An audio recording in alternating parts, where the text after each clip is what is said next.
थोड़ा सा टाइम लगता है वो और उसको क्रॉस चेक करने के लिए कि एग्जैक्टली ट्रांसलेट हुआ है या नहीं। Is there any app for someone जो पूरे रिजल्ट को एक्सेल में डाल करके मुझे दे ले, तो दोनों सीट का मतलब रिजल्ट का भी और टेबुलेशन सीट का भी, तो मैं बड़े आराम से आप लोगों के साथ डिस्कशन कर लूंगा। लेकिन जो मैं डिस्कस और एनालिसिस रिजल्ट का करने जा रहा हूँ, एक रिजल्ट का सैंपल आपके सामने है। इस सैंपल का एनालिसिस आपको मैं दिखाता हूँ कि क्या-क्या इम्पैक्ट और कैसे होते हैं। Am I clear up to this point? Yes, sir. आप ये एक्सेल देखिए, उस साल लोगों ने अपीयर हुआ था इस तरह से। ये सबसे पहला कॉलम रोल नंबर है, देन पेपर 1 के मार्क्स है, पेपर 2 के मार्क्स है, पेपर 3 के मार्क्स है, पेपर 4 के मार्क्स हैं टोटल, एंड फाइनली रिमार्क जो फेल, एब्सेंट, पास एंड वगैरह वगैरह रेगुलेशन वगैरह सारा कुछ है। आप ये देखिए, इस साल टोटल एप्लीकेंट, कॉपी पेन आप लोग ले लीजिएगा तो थोड़ा अच्छा रहेगा अपने पास। Total applicant was 685, it was the roll number. It was I guess कि 2022 का रिजल्ट है ये, 2021 या 2022 का रिजल्ट है।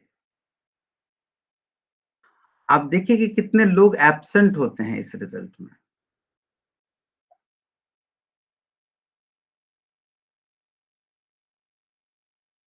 दिख रहा है? इसके ऊपर हमने फिल्टर लगा रखा है। अब मैं इस रिमार्क वाले कॉलम को, और इसमें सिर्फ टोटल टोटल कितने एप्लीकेंट थे? टोटल एप्लीकेंट थे 685, इजंट इट? जिन्होंने फॉर्म फिलअप किया था 685। नोट कर लीजिए यदि कहीं मौका लगे तो, फिगर इंपॉर्टेंट है। आज ये डिफरेंट मोड है हमारे डिस्कशन का, और इस कॉलम पे फिल्टर लगा हुआ है। फिल्टर से सेलेक्ट ऑल को हटा करके यदि मैं सिर्फ एब्सेंट की बात करूं और आपको ओके करूं, तो only absent portion is there. और यहाँ पर यदि आपको दिख रहा होगा एट फुट यहाँ पे, तो कितने सीट सेलेक्ट हो गए वो आपके सामने आ गए, यानी 209 आउट ऑफ 685 आर एब्सेंट।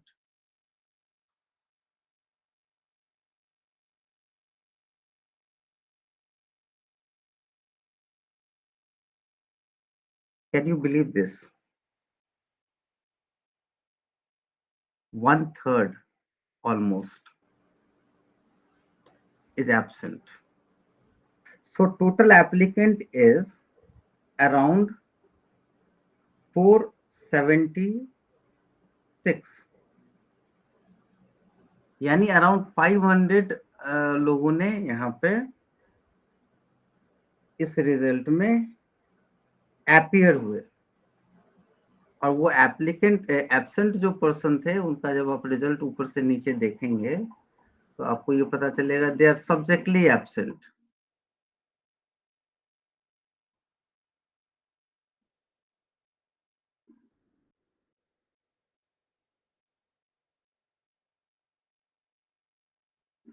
यानी इन्होंने एग्जाम तो फॉर्म तो फिलअप किया, लेकिन एग्जाम में अपीयर नहीं हुए by any reason.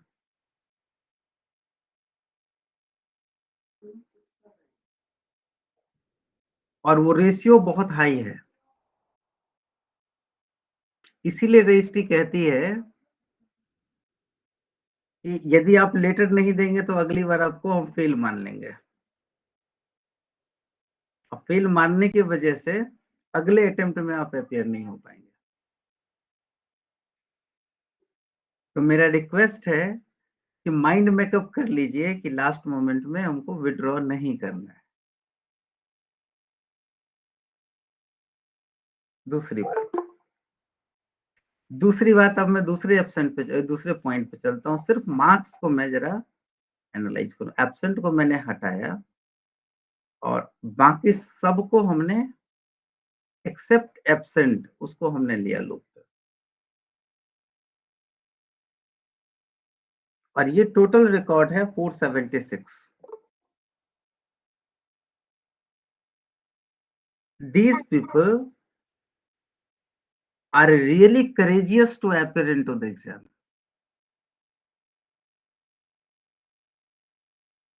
Either pass or fail.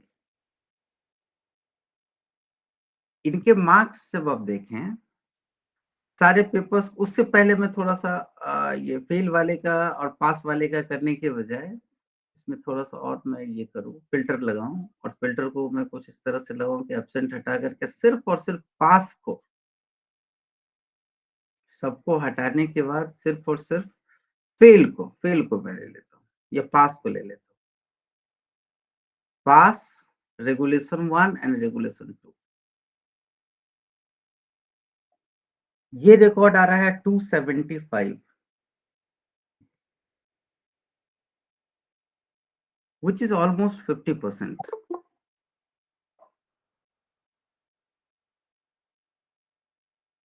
Right.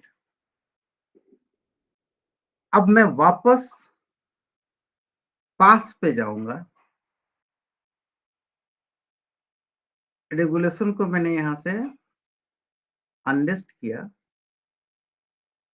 select all, deselect all and taken the only pass,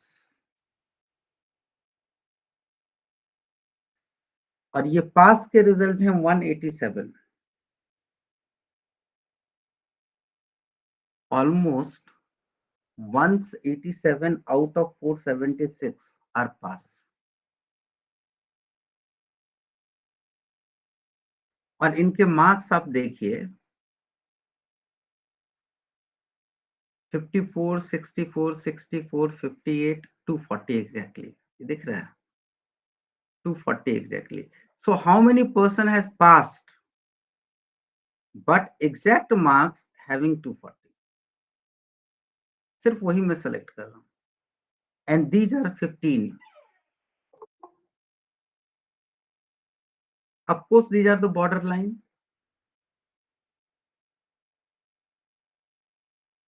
इनके मार्क्स का डिस्ट्रीब्यूशन देखिए, एटलीस्ट 2 पेपर वो 60 प्लस में है, और बहुत ज्यादा ऊपर नहीं है, 60 के अराउंड है। आइदर अप और डाउन इनके मार्क्स 60 के अराउंड है, तभी तो 240 हो पाया है। आप देखिए 54, 64, 64, 58, ये मैं क्लियर कर दूं कि पासिंग मार्क्स के लिए 2 लेयर हैं। One is subjectively pass, which is the 50 marks for each paper, और another is aggregate must be 240.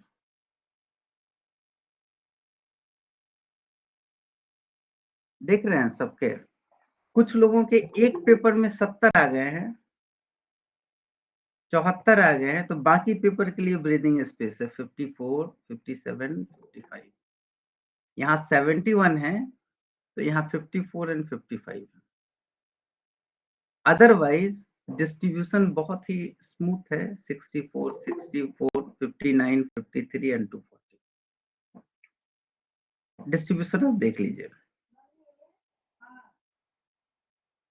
मैं एक चीज और आप लोगों को दिखाना चाहता हूं, अब इसमें 240 वाले सिलेक्शन को मैं छोड़ दूं या पूरे फिल्टर को यहां से हटा दूं,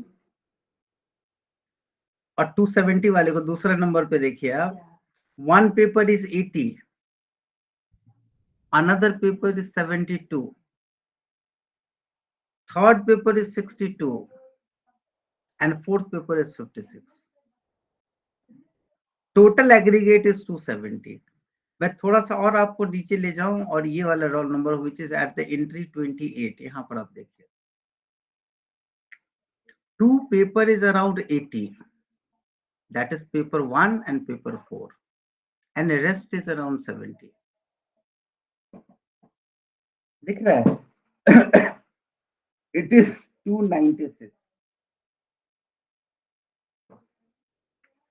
एक चीज मैं पॉइंट आउट करना चाह रहा हूं कि जब इसी सीट पे स्क्रीन पे जितने नंबर हैं उसमें भी आप देखेंगे तो so many are in 80s, 80, 80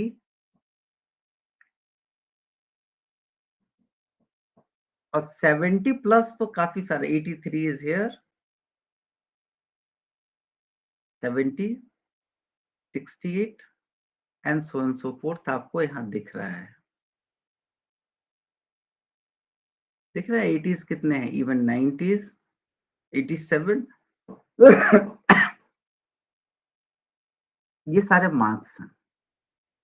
but imbalance है एक मार्क्स में कि जहां 87 है वहां 57 भी है, यहाँ 75 का एवरेज भी है, ये 299 है, यहाँ पर 62 प्लस में सारे हैं 60s में, ये 60 है, 73 है, 81 है। मेरा पॉइंट यहाँ पर सिंपल है, यदि मिनिमम रेंज आपने स्कोरिंग का 60 टच कर लिया है और 60 को मिनिमम कर लिया है, which might be possible 70 easily, is not easily but it will take some preciseness कि आप 70 को टच करें। एवरेजली जिस किसी ने भी 70 को टच किया है वो 300 के अराउंड है या 300 के पार है।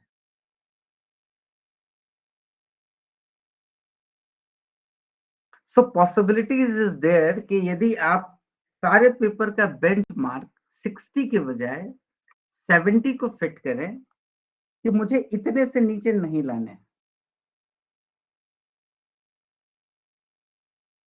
उसके लिए जो करना होगा करेंगे, प्रैक्टिस, फोकस, यही दो चीज करने की जरूरत है।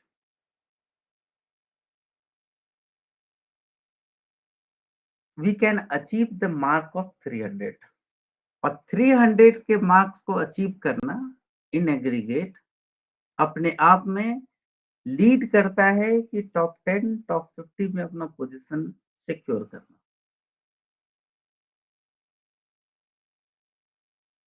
नाउ मैं अब फेल वाले को थोड़ा सा एनालाइज करना चाहता हूँ। ये पास तो पास हैं, इनके बारे में बहुत कुछ कहने की जरूरत नहीं है।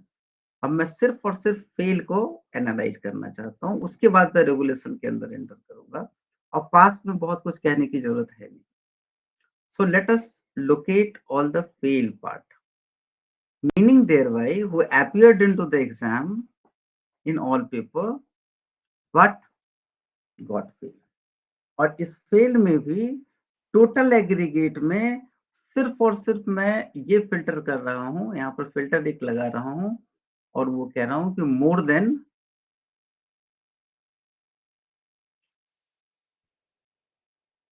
240।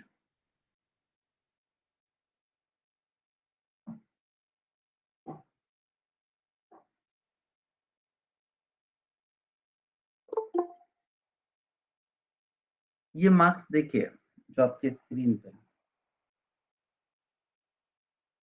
it was the roll number 62 on that year, paper 1 92, paper 2 37, paper 3 68, paper 4 71 and total 268। और वो जो पेपर सबसे ज्यादा डिस्टर्ब किया है, it is a paper 2 and 3 marks and 13 marks। यदि 13 मार्क्स इसमें और ऐड कर दिया जाए, 80 प्लस है, 280 प्लस है। So the imbalance in one paper, the moral is this, एक पेपर में कम होना आपको पूरी तरीके से सबको न्यूट्रलाइज कर देगा और जीरो लेवल पर ले आएगा। Keep in mind and don't forget it.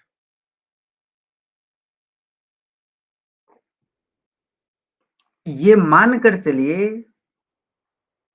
you are preparing for the worst, meaning thereby all the environment is against you। all the factor is against you, or you need to prepare to handle to all the environment. उसके बाद भी cut कटा करके ना आपको 60 plus आने हैं। एक चीज और मैं इस रिजल्ट के ऊपर एनालाइज करना चाहता हूँ।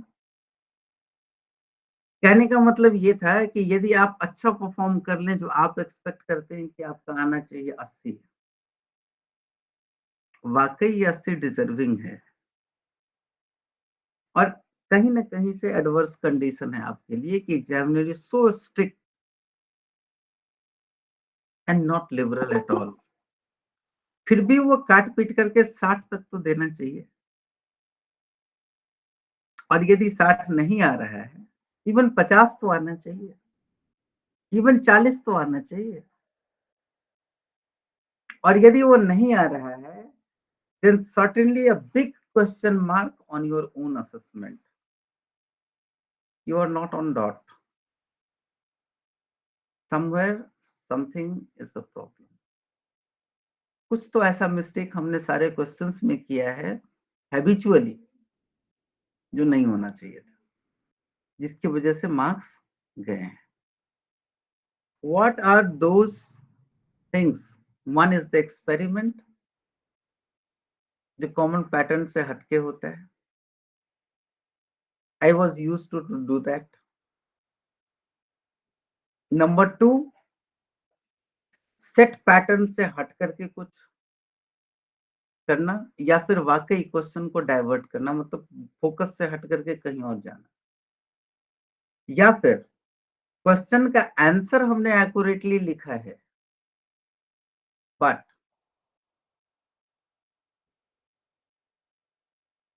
उसमें कोई रेफरेंस ना दिया हो, या फिर अप टू डेट इंस्टांस से इंस्टांसिएट ना किया।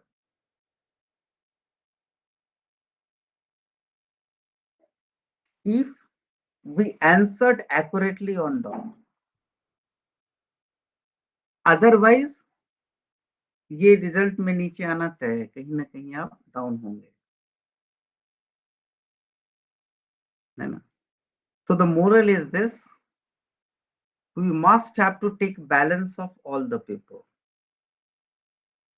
In previous discussion, हमने इंटायर पेपर को कनेक्ट किया है एक ही पॉइंट पे, 2 पॉइंट पे, 2 लेग्स पे ला करके इनको स्टैंड किया है। One is the knowledge and understanding of jurisdiction, or its another ingredients like scope, ambit, और ये सारे जो पैरामीटर्स हैं jurisdiction के, और दूसरा reasoning and quality of reasoning. इन दोनों पॉइंट पे फोकस किया जाए और क्वेश्चन को लोकेट किया जाए और आंसर को अकॉर्डिंगली रिस्पॉन्ड किया जाए with reference to exact answer, point wise summarise, along with supported reference. Reference means reference of provision of law, reference of case law, reference of rule regulation, whatever is required, कि कहाँ से वो आ रहा है, that is called the source. Second is certain latest development. It may be the case law, it may be the amendment, it may be the anything which connect that particular part directly. And third is giving the instances and done. School से लेकर के आज तक जितने भी answer लिखे गए हैं, उस आंसर को 3 डिफरेंट पार्ट में आप बांट सकते हैं। One is the knowledge and understanding, which is direct answer of the particular question along with reference. Second is certain development on particular point which shows you कि you are keenly observing of that particular part, case law.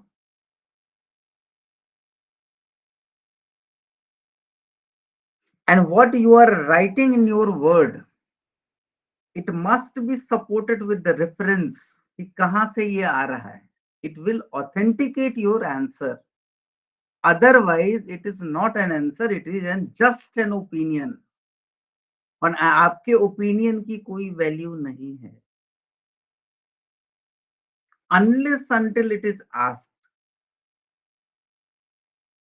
तो आप अपना opinion यदि देना शुरू करें constitution पे और अदरवाइज,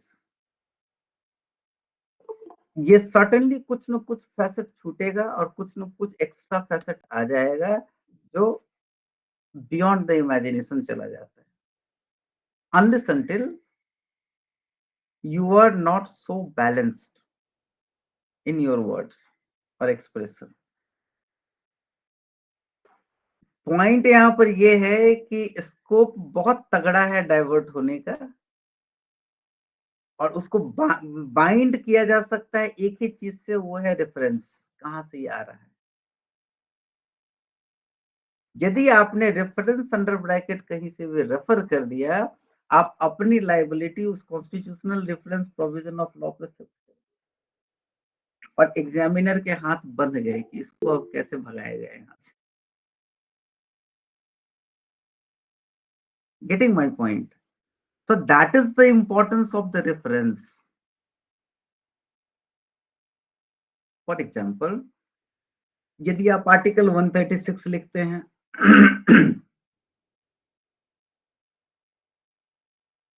और 136 का रेफरेंस नहीं देते या ऑर्डर का रेफरेंस नहीं देते, तो 136 आपका ओपिनियन बन के रह जाएगा.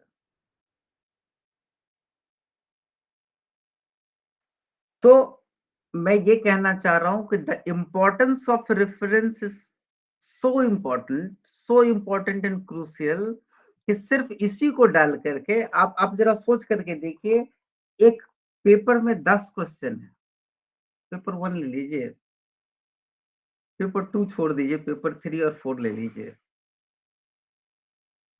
और 10 क्वेश्चन में सिर्फ रेफरेंस के वजह से ही यदि आपको 1 नंबर एक्स्ट्रा मिल रहा हो, तो जहां आप 40 है वहां 50 आ जाएंगे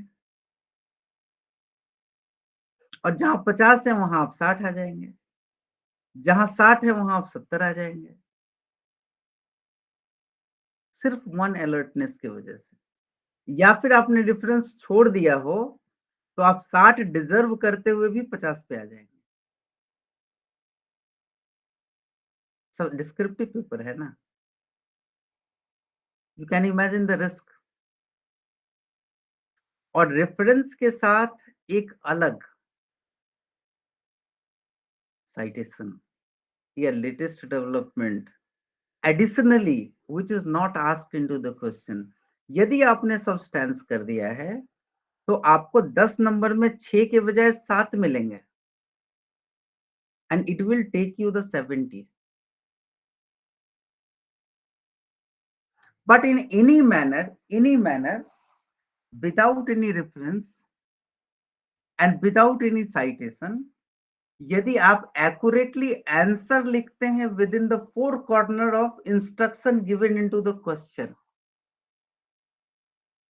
जो क्वेश्चन है उसके दायरे में रह करके उसके इंस्ट्रक्शन को ओवर रूल करके अपने लैंग्वेज में विदाउट एनी रेफरेंस और विदाउट एनी साइटेशन अपनी अंडरस्टैंडिंग से यदि एक्यूरेट आंसर लिखते हैं, तब आपको मिनिमम 50 मार्क्स हर हालत में मिलेंगे.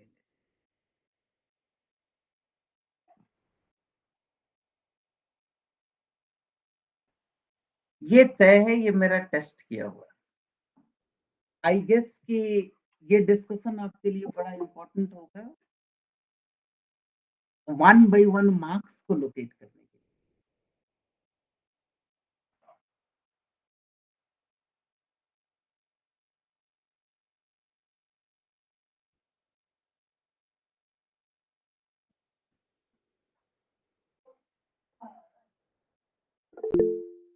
आप समझ रहे हैं मैं क्या कर रहा हूँ? आप समझ सब कुछ रहे हैं, आपकी अंडरस्टैंडिंग एकदम क्रिस्टल क्लियर है, सब कुछ जानते हैं, लेकिन कम्युनिकेशन कैसे होना चाहिए on question answer sheet. Answer sheet के कम्युनिकेशन में कौन सी कमी आपके पूरे नॉलेज रहते हुए 10 नंबर में 5 नंबर दिलाएगा या फिर 4 नंबर दिलाएगा? सॉरी, 5, 6, 7, 8, 9, 8 तक तो आप अपने हिसाब से क्लेम कर सकते हैं। But 9 and 10, it's not your claim. It is the jurisdiction of the examiner. क्योंकि डिस्क्रिप्टिव आंसर सीट में 9 और 10 लाना बहुत भयानक चैलेंज है, और उनका जब तक विश नहीं होगा, सेटिस्फेक्शन नहीं होगा, स्पेशल इंप्रेशन नहीं होगा कि वाह कितना सधा हुआ है, तब वो मुश्किल। यहाँ तो 100 भी मिलने लगे हैं। I will not comment on that, specially in the description. Objective हो तो बात अलग है, नेगेटिव का कॉन्सेप्ट हो और ऑब्जेक्टिव हो तो कहानी बिल्कुल अलग होती है। उसकी भी मेरी एनालिसिस है, I will enter into them if required.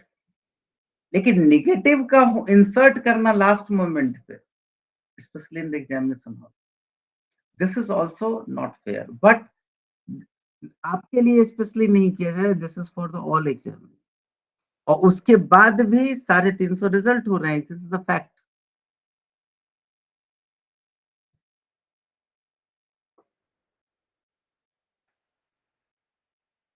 But एक चीज और मैं आपको दिखाना चाह रहा हूं, पेपर वाइज एनालिसिस इसी साल का, रफली आई टेक 2 to 3 मिनट। ये फेल वाले मार्क्स को मैं हटा रहा हूँ, रेगुलेशन पे मैं इंटर करूंगा क्योंकि बहुत क्रूशियल है वो। इस पेपर 1 में आप देखें मिनिमम मार्क्स 4 है सिर्फ पेपर 1 में, अब मैक्सिमम मार्क्स आप देखें तो वो 97। सिर्फ ब्लैंक को मैं हटाऊं, 90 प्लस वाले को लूं, सिर्फ 90 प्लस वाले को पेपर 1 में।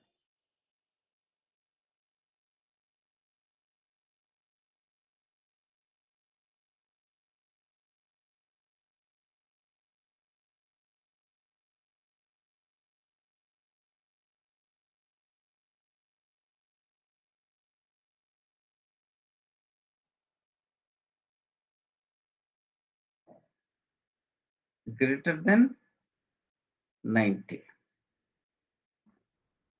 ओके, टोटल काउंट आता है 16। ये वो 16 महारथी हैं जिनके पेपर 1 90 प्लस है, 91, 92 एंड इवन 98 भी हमने देखा था, 97 इज देयर। दिख रहा है ऐसे रिजल्ट का, ये पेपर 1 में। However, their performance in other paper is not so consistent. Even 37 is there, और यहाँ पर फेल भी हैं। Other paper are really good, 70, 68, 61। एक ही मार्क्स मुझे दिखा है 37, जो कि लेस देन 50 है। Otherwise every are in 60s at least. नहीं, यहाँ 57 यहाँ भी दिखा। It's a score, score is the outcome, cut काट पीट करके जो मार्क्स मिला है उसकी बात हो, पॉसिबिलिटी है। इसमें 307 भी है। आप यदि बैलेंस बना लें 92 नहीं 80 का या 75 का, जो आपके रीच में, एनी हाउ आपको सारे क्वेश्चंस करने ही करने हैं, इस पे कोई दो मत नहीं। एक क्वेश्चन भी आपने छोड़ दिया, आपका पूरा रिजल्ट अंडर क्लाउड आ जाएगा, ये भी तय है। क्यों नहीं हर क्वेश्चन को स्ट्रक्चर्ड तरीके से अप्रोच करने की आदत डाल ले, या उसके ऊपर वेल विद इन टाइम पहले से सोच ले। सर्टेनली सारे पेपर्स 70 को तो पक्का पार करेंगे, उसमें कहीं कोई डाउट नहीं। और यदि कोई डाउट आया तो वो स्लिप करके 60 तक आकर के रुकेगा।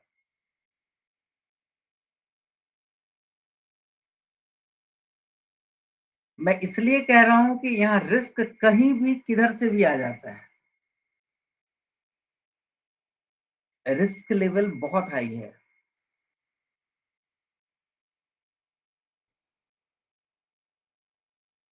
कई बार आपके कंट्रोल से बाहर,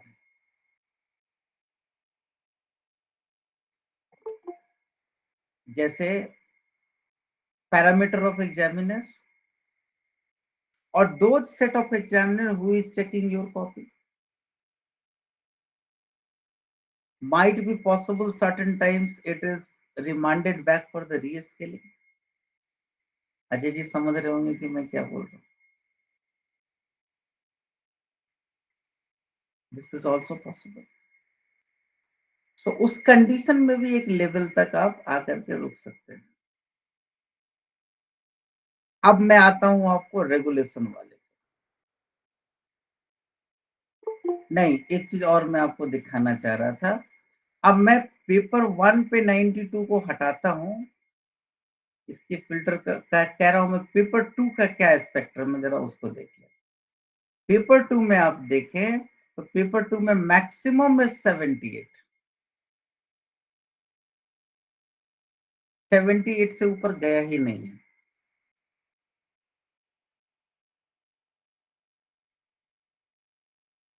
और एक चीज और मैं आपको बता दूं कि ये जो सिर्फ और सिर्फ यदि मैं फेल को यहां से लोकेट करूं इस साइड से, और उस फेल के पोर्शंस को यहां से यदि मैं ये लोकेट करूं कि लेस देन, या कैंसिल करता हूं, मैं इसी को फेल को नहीं लेता हूं, मैं इस सारे के सारे ले लेता हूं, बाद में लूंगा फिल्टर क्लियर करके। मैं पेपर 2 में लेस देन 40 लेता हूं, लेस देन 50, लेस देन 50।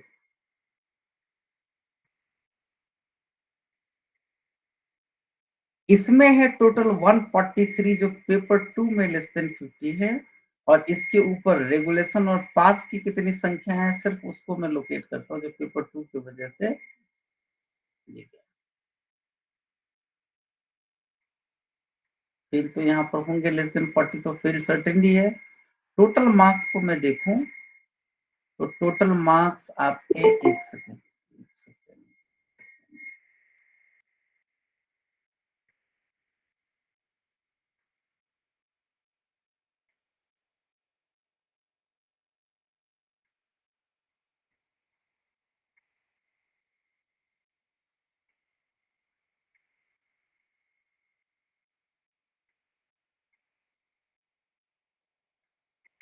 मैं 225 एंड ऑनवर्ड्स इसको ले रहा हूं।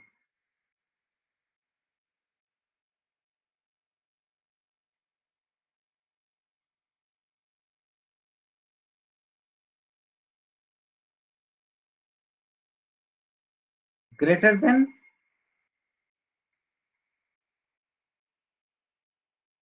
230, 230, 225, 30 रख लेते, 200, 240 रख लेते ना भाई साहब, 30।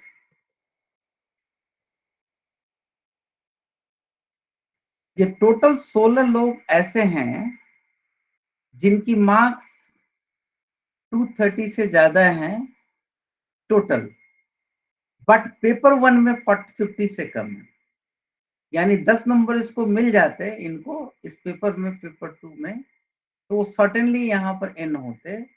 And these are almost in regulation 1। देख रहे हैं, regulation 1, regulation 1, regulation 1, regulation 1, and this regulation 1 came in paper 2 only. देखिए ये मार्क्स,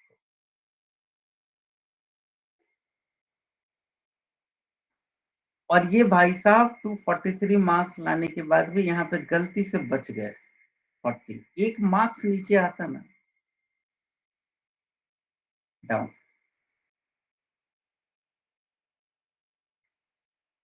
यहाँ 37 देख लीजिए, यहाँ पे आप 37 देख लीजिए, मैं ये नहीं समझ पाता हूँ कि एग्जामिनर ऐसे कैसे डिसाइड करते हैं, इतने बड़े-बड़े 20-20, 25 नंबर में इसको 37 एग्रीगेट पे आ रहा है और इसको 38 आ रहा है। 1 मार्क्स का डिफरेंस के लिए क्या स्केल है? Is there any scale for them कि आपको इतने ये लिखे में ये इंग्रेडिएंट मिले तो आपको ये देना है, अवार्ड करना है, वो अवार्ड करना है? ये स्टैंडर्ड है जैसा सीबीएसई में होता है जिसको स्टेप मार्किंग कहते हैं? नहीं है। यदि वो स्केल हो तो सबको उसी स्केल पे मार्क्स मिले। अब ये देखिए इन 16 लोगों के साथ क्या चल रहा है कि वो लोग 230, 255, 268, 254, 245, 267, 267, 268 इतने नंबर 255 ला करके 247 ला करके भी रेगुलेशन फेस कर रहे हैं। और दो लोग तो ऐसा है 268, 231 लाने के बाद भी फेल फेस कर रहे हैं only because of this 3 marks.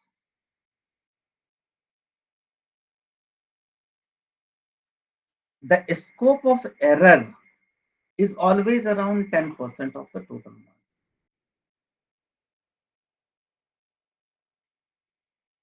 Total marks आपके मतलब क्वेश्चन के जिसको अटेम्प्ट किया है। यदि एक क्वेश्चन हमने अटेम्प्ट किया है और उसमें आपने एक तरफ एक लोगों को आप 100% अवार्ड कर रहे हैं और एक आदमी एक मार्क्स से स्लिप हो रहा है, इसका क्या सॉल्यूशन? इसका सॉल्यूशन में भी कि आइदर एक स्केल आप डेवलप करने और उसी स्केल के हिसाब से सबको दें कि ये इंग्रेडिएंट है तो इतना नंबर मिलेगा, ये इंग्रेडिएंट हो इतना नंबर मिलेगा। और दूसरी बात ये है कि यदि वो बॉर्डर लाइन हो तो रेशनली 40 तो उसको दे सकते हैं ना, भले ही 50 ना दीजिए, फेल तो कर ही रहे हैं आप। और मेरा ये रिक्वेस्ट बहुत ही एब्रप्ट हो सकता है, अनलॉजिकल हो सकता है, इमोशनल हो सकता है, but sometimes it may be genuine also, क्योंकि जेन्युइन पर्सन भी सफर कर सकते हैं। I am focusing on that line. और जो फ्रस्ट्रेटेड है उसको तो कहीं से भी एडवांटेज नहीं मिल रहा है, वो तो वैसे भी जाना है। आपने मार्क्स जो अवार्ड किया है उस कंटेंट के ऊपर अवार्ड किया, what they wrote. Benefit of doubt मैं नहीं कह रहा हूं, देयर ओन जेन्युइन अर्निंग की बात मैं कर रहा हूं। उसको यदि एग्जैक्टली फोकस किया जाए, benefit of doubt to the examiner देने के बजाय थोड़ा स्टूडेंट को बेनिफिट ऑफ डाउट दें, तब ये अच्छा इम्प्रूव करेगा और एक अलग सेटिस्फेक्शन लेवल की तरफ लीड करेगा।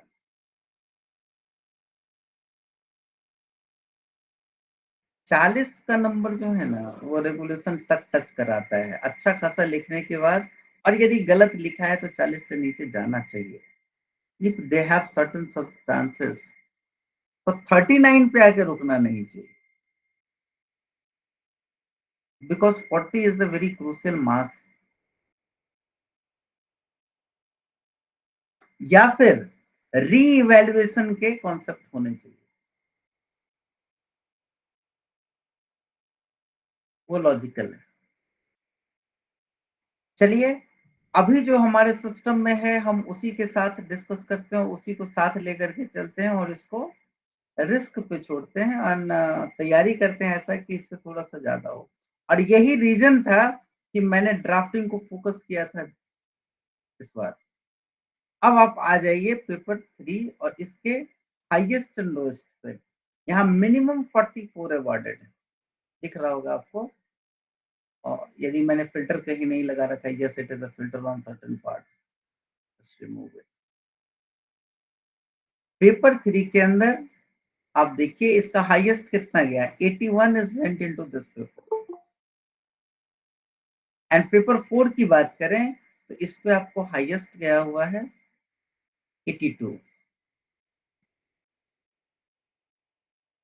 आप रेशनली ये ब्रेन में सेट कर लें,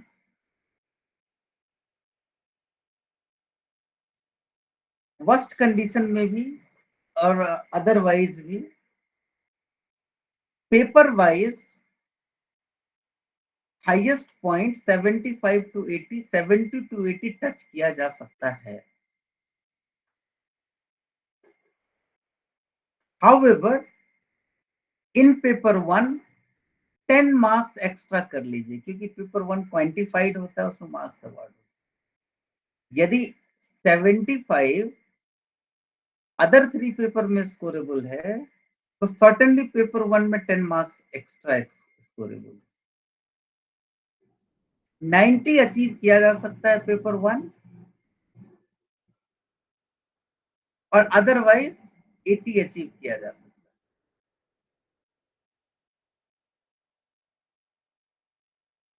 दिस इज माय अंडरस्टैंडिंग।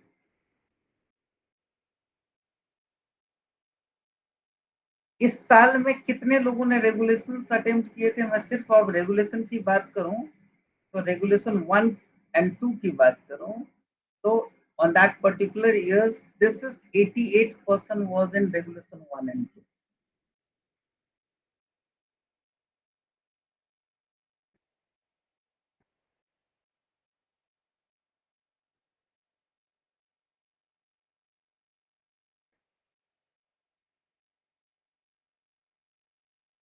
सिर्फ मैं रेगुलेशन 2 की बात करूं, क्योंकि रेगुलेशन 1 के बारे में यदि मैं कहूं तो इनका 3 पेपर के अंदर 60% एवरेज ऑलरेडी अचीव हुआ होता है। और आप जरा देखें, ये रेगुलेशन 1 है, तो इसमें आप जरा देखें तो यहाँ पर आपको दिखेगा कि एक पेपर में इनको 45।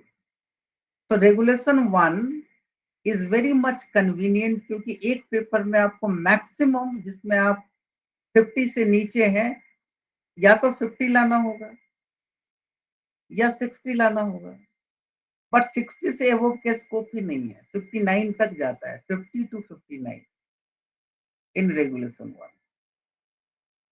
रेगुलेशन 2 में सब्जेक्टली पास है, बट एग्रीगेट नहीं मैच करता है, तो उसकी स्केल ही स्टार्ट हो जाती है यहां से 60 से। अभी मैं आपको दिखाता हूं।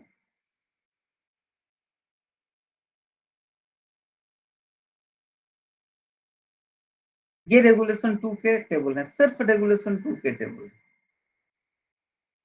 अब देखिए, यहाँ 235 है। एक एग्जांपल मैं बतला रहा हूं।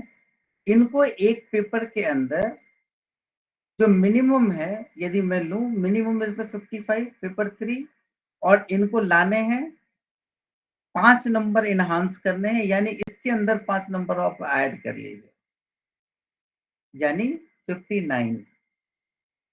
हाउएवर, यदि आप 218 की बात करें या 224 इसकी बात करें, तो हाउ 18 की बात करें तो कितनी मार्क्स यहाँ पर स्लिप हैं?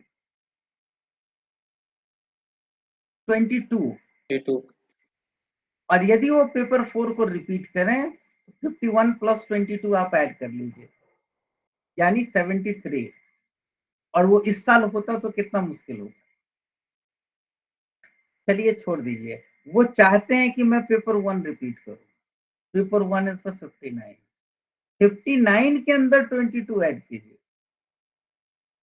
क्योंकि जैसे ही इसको रिपीट करेंगे 59 तो पहले रीसेट होकर के 0 हो जाएगा, और उसके बाद आपको लाना, यानी 22 आप ऐड कीजिए इसमें, यानी 70 81 लाना पड़ेगा। लेकिन पेपर 3 को यदि वो रिपीट करें तो इनको 75 लाना पड़ेगा। Am I clear up to this point or not? देख रहे हैं स्केल 60 के ऊपर भाग रहा है, और 60 लाना चैलेंजिंग है, तो 75 लाना कितना चैलेंजिंग होगा वो देख लीजिए। पेपर 1 में संभव है, पेपर 1 में 75 का टारगेट अचीव किया जा सकता है। फिर भी आई will come on the result also, क्योंकि मैंने अलग एनालिसिस भी कर रखी है इसके लिए। अब आप देख लीजिए, इनके लिए आप क्या एडवाइस करेंगे और इनके लिए क्या एडवाइस करेंगे। जिनका 235 है उनको 55 to 60 लाना, it's okay, they can appear into one paper and achieve the marks. But what about this fellows would you like to suggest them कि आप एक पेपर को रिपीट कर लीजिए? Does this not risky? हो सकता है जिस पेपर को इन्होंने रिपीट करने का सोचा हो, क्योंकि इनके पास फ्रीडम है, दे कैन रिपीट एनीवन, उसी पेपर में एक्सपेरिमेंट हो जाए, तगड़ी पिच मिल जाए, नॉकआउट टीम में ही आज सामने ऑस्ट्रेलिया से मैच हो जाए। So many possibilities are there, risks are there. So the question is, अब जैसे 240 224 है, इनको कितना लाना है? इनको लाना है 16। अब ये 16 किसके, बट इनके पास दो ऐसे लेवल हैं जहां 50 है और तीसरे 52 है, तो they are in better footage. इनके पास 3 का स्कोप है, क्योंकि 3 में 52 में भी 16 यदि ऐड करना चाहें तो ये कितना तक जाएंगे? 68, यहां पर 66 और यहां भी 66। लेकिन इस पेपर को वो चूज करेंगे तो 88, जो रिस्की है, नेक्स्ट टू इम्पॉसिबल दिखने लग जाता है कई बार। तो कुल मिलाकर के क्या कंडीशन है मार्क्स का, और दूसरी बात ये भी, आपका कॉन्फिडेंस किस पेपर पे है ये भी मैटर करता है। Confidence, I am talking about confidence, not over confidence. Even the analysis, एक और एग्जांपल मैं आपको दिखाना चाहता हूं, और इस स्लाइड से हट करके मैं दूसरे स्लाइड्स पे ले जा रहा हूं, और ये शायद आप लोगों के हार्ट को थोड़ा सा तोड़ेगा, एंड आई एम सॉरी। ये देखिए, ये 1 साल का एक एनालिसिस है उनका, जिन्होंने रेगुलेशन अटेम्प्ट किया। जब आप मार्क्स देखेंगे ना, तो मार्क्स शीट पे नीचे जो रेगुलेशन करते हैं उनके ब्रैकेट में भी मार्क्स होते हैं, जो पिछले साल के मार्क्स होते हैं और अब जो रिपीट करके क्लियर किया है वो मार्क्स। आपके सामने जो एक्सेल है, इस स्केल एक्सेल पर एक रोल नंबर है और पहला P1 का ओल्ड मार्क्स है, और जो बोल्ड है ना वो न्यू रिपीट करने के बाद मार्क्स उन्होंने लिया है। थोड़ा सा और मैं कम करूँ। Yes,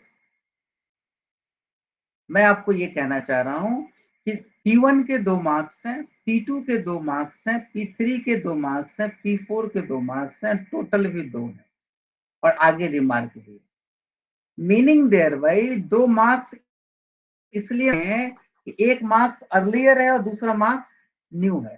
for example first entry जो है, इसमें रोल नंबर 686 पे मैंने मार्क किया है।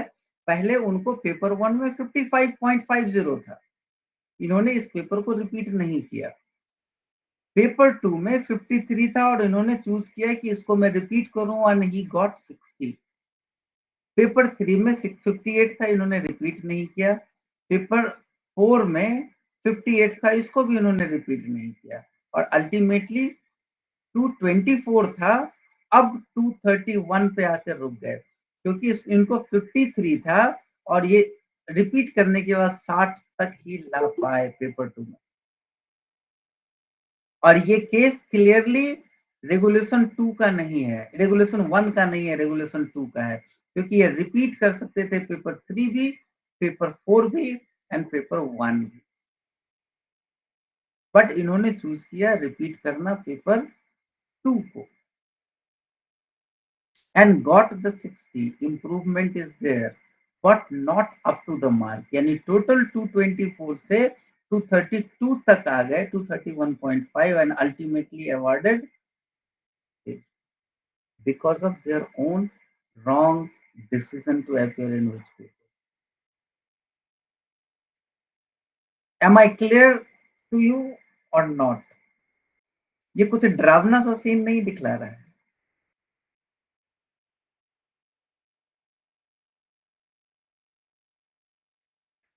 सो डिसीजन जो है ना एक्यूरेट होना चाहिए, रीजनेबल होना चाहिए, मैं हमेशा कह रहा हूँ। अजय जी, मैं ये एक्सेल आपके साथ शेयर करने जा रहा हूँ आफ्टर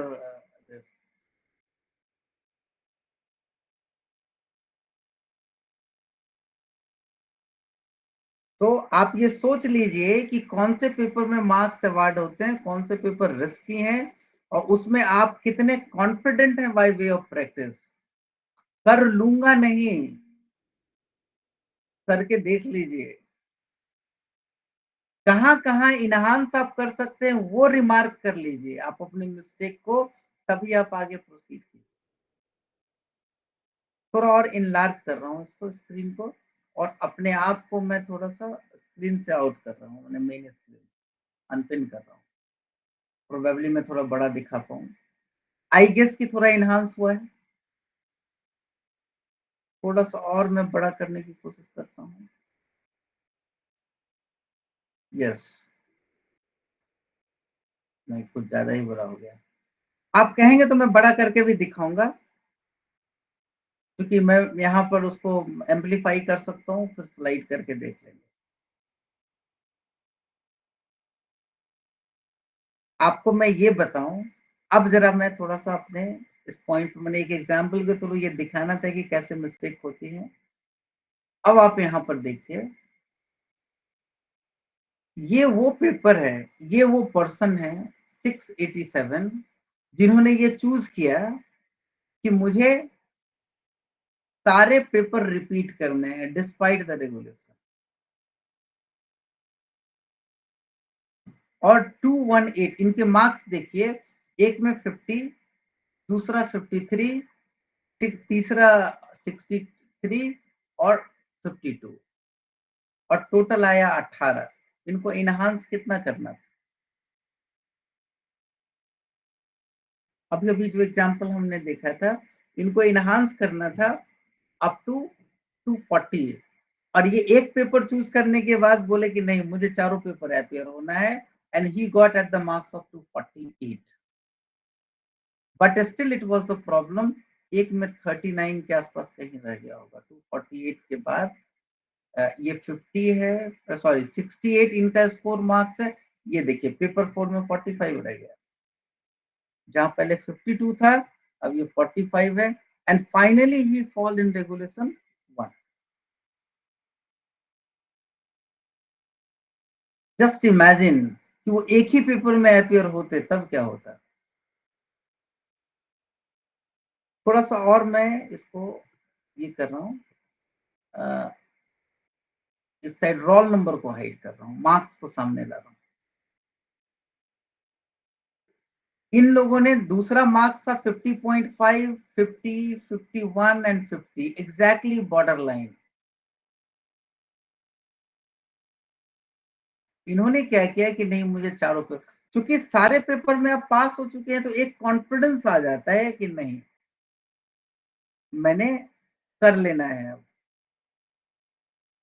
और उसके बाद इन्होंने पर्टिकुलर सारे पेपर्स में इंप्रूवमेंट के स्कोप ढूंढे, और अल्टीमेटली इनका आप जरा मार्क्स देखें ना टोटल, इस रोल नंबर ने चौथे नंबर एंट्री पर जो है इसकी बात में करो, पहले था 201.5, अब आ गया 242। डिसीजन था चारों पेपर को रिपीट करना। बड़ा कंसिस्टेंट परफॉर्मेंस है, सब में 50 50 50 51 50 51 के बीच में। इतना क्लोज डिस्ट्रीब्यूशन बहुत कम देखने को मिलता है। And he did. बहुत लोगों का वेरिएशन है, एक में 70 है तो एक में 40 है, यहाँ नहीं 50 के पास कंसिस्टेंट है। दूसरा देखिए 5 नंबर पे यहाँ भी था 52, 60, 55, 55 और 222। बट he appeared 222 reasonable है, but he chosen to appear in all papers 71, 58, 65 and 56 and finally got pass। और इस साल भी पेपर 4 ही टफ था, क्योंकि इसी में कम नंबर 39 यहाँ भी दिख रहे हैं आपको, और यहाँ भी फेल दिख रहा है। फेल का वजह पेपर 4 ही है, यहाँ भी देखिए फेल का वजह पेपर 4 ही है। लेकिन माने ये पहले मार्क्स थे और इन्होंने चारों मार्क्स को चूज किया, यानी प्रीवियस मार्क्स को गिव अप करके fresh marks in all paper उन्होंने अवार्ड किया, और इस तरह से आया। और यहाँ पर देखिए जहां इन्होंने खास करके ये 15 नंबर पर आप देख लीजिए, इनको 55 नंबर आया था पेपर 1 में और next time they improved 84। Here is the 53 और अल्टीमेटली ये 55, 51 improved to 54 and 59 improved to 51. He fall in the paper 4 and again pass with the 244 जबकि 218 था because of hard work in one paper, paper 1.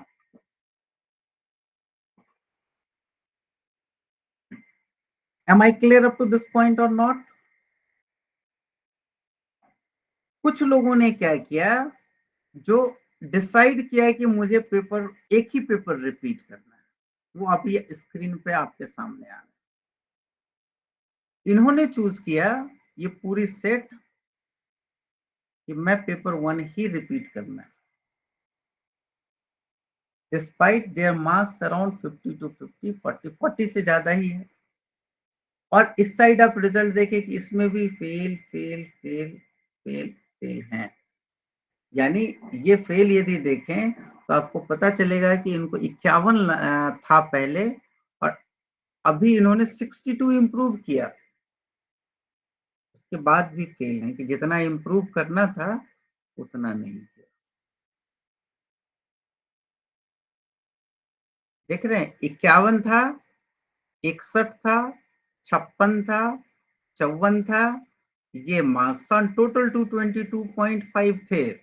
इन्होंने paper 1 repeat किया, 51 को 62 किया but still fail.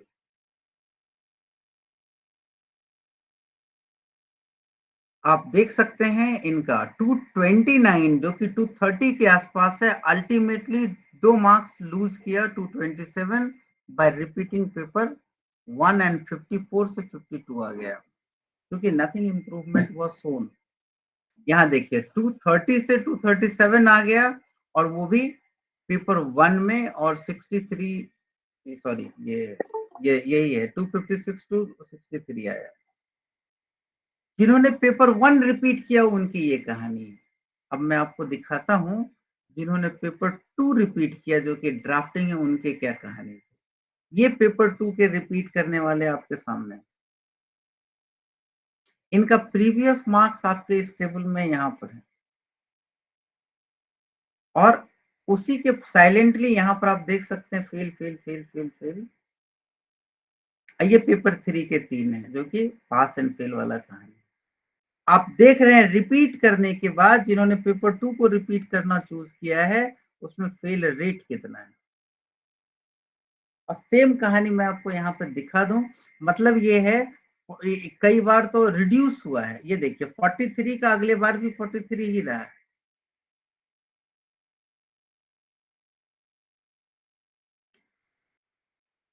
अब paper 4 की ये कहानी है, ये पेपर 4 के रिपीटेशन हैं अभी आपके स्क्रीन पे, कुछ फेल हैं और कुछ पास। 4 फेल हैं and rest of are in pass, who chosen to repeat one paper only। कुछ लोगों ने तो 71 तक अप्रोच किया लाया है, कुछ लोग 81 लेकर के आए है ना, 70 है। देख रहे हैं 70 का मार्क इजिली आपको दिख जाएगा, बहुत सारे नंबर दिख जाएंगे, 81 भी दिखता है। दिस फेलो जिनको 44 आया था, he repeated and got 81, 240 पहले था, अब he got 277।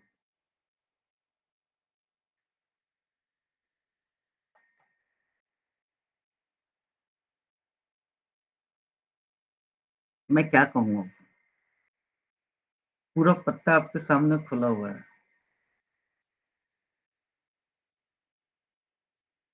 चलिए इसको स्क्रीन से हटाते हैं। डिसीजन आप लोगों को लेना है, केयरफुली लीजिएगा। ये Excel sheet whoever in a regulation I'll share with them, क्योंकि इस साल का एक्सेल सीट नहीं है। मैं ये चाहता था इस साल का एक्सेल सीट बनाऊं और ये करूं। ऐसा नहीं है कि एक आदमी, देखिए एक आदमी का एक टैप्ड स्टाइल है, वो जहां पर है वो वहीं पे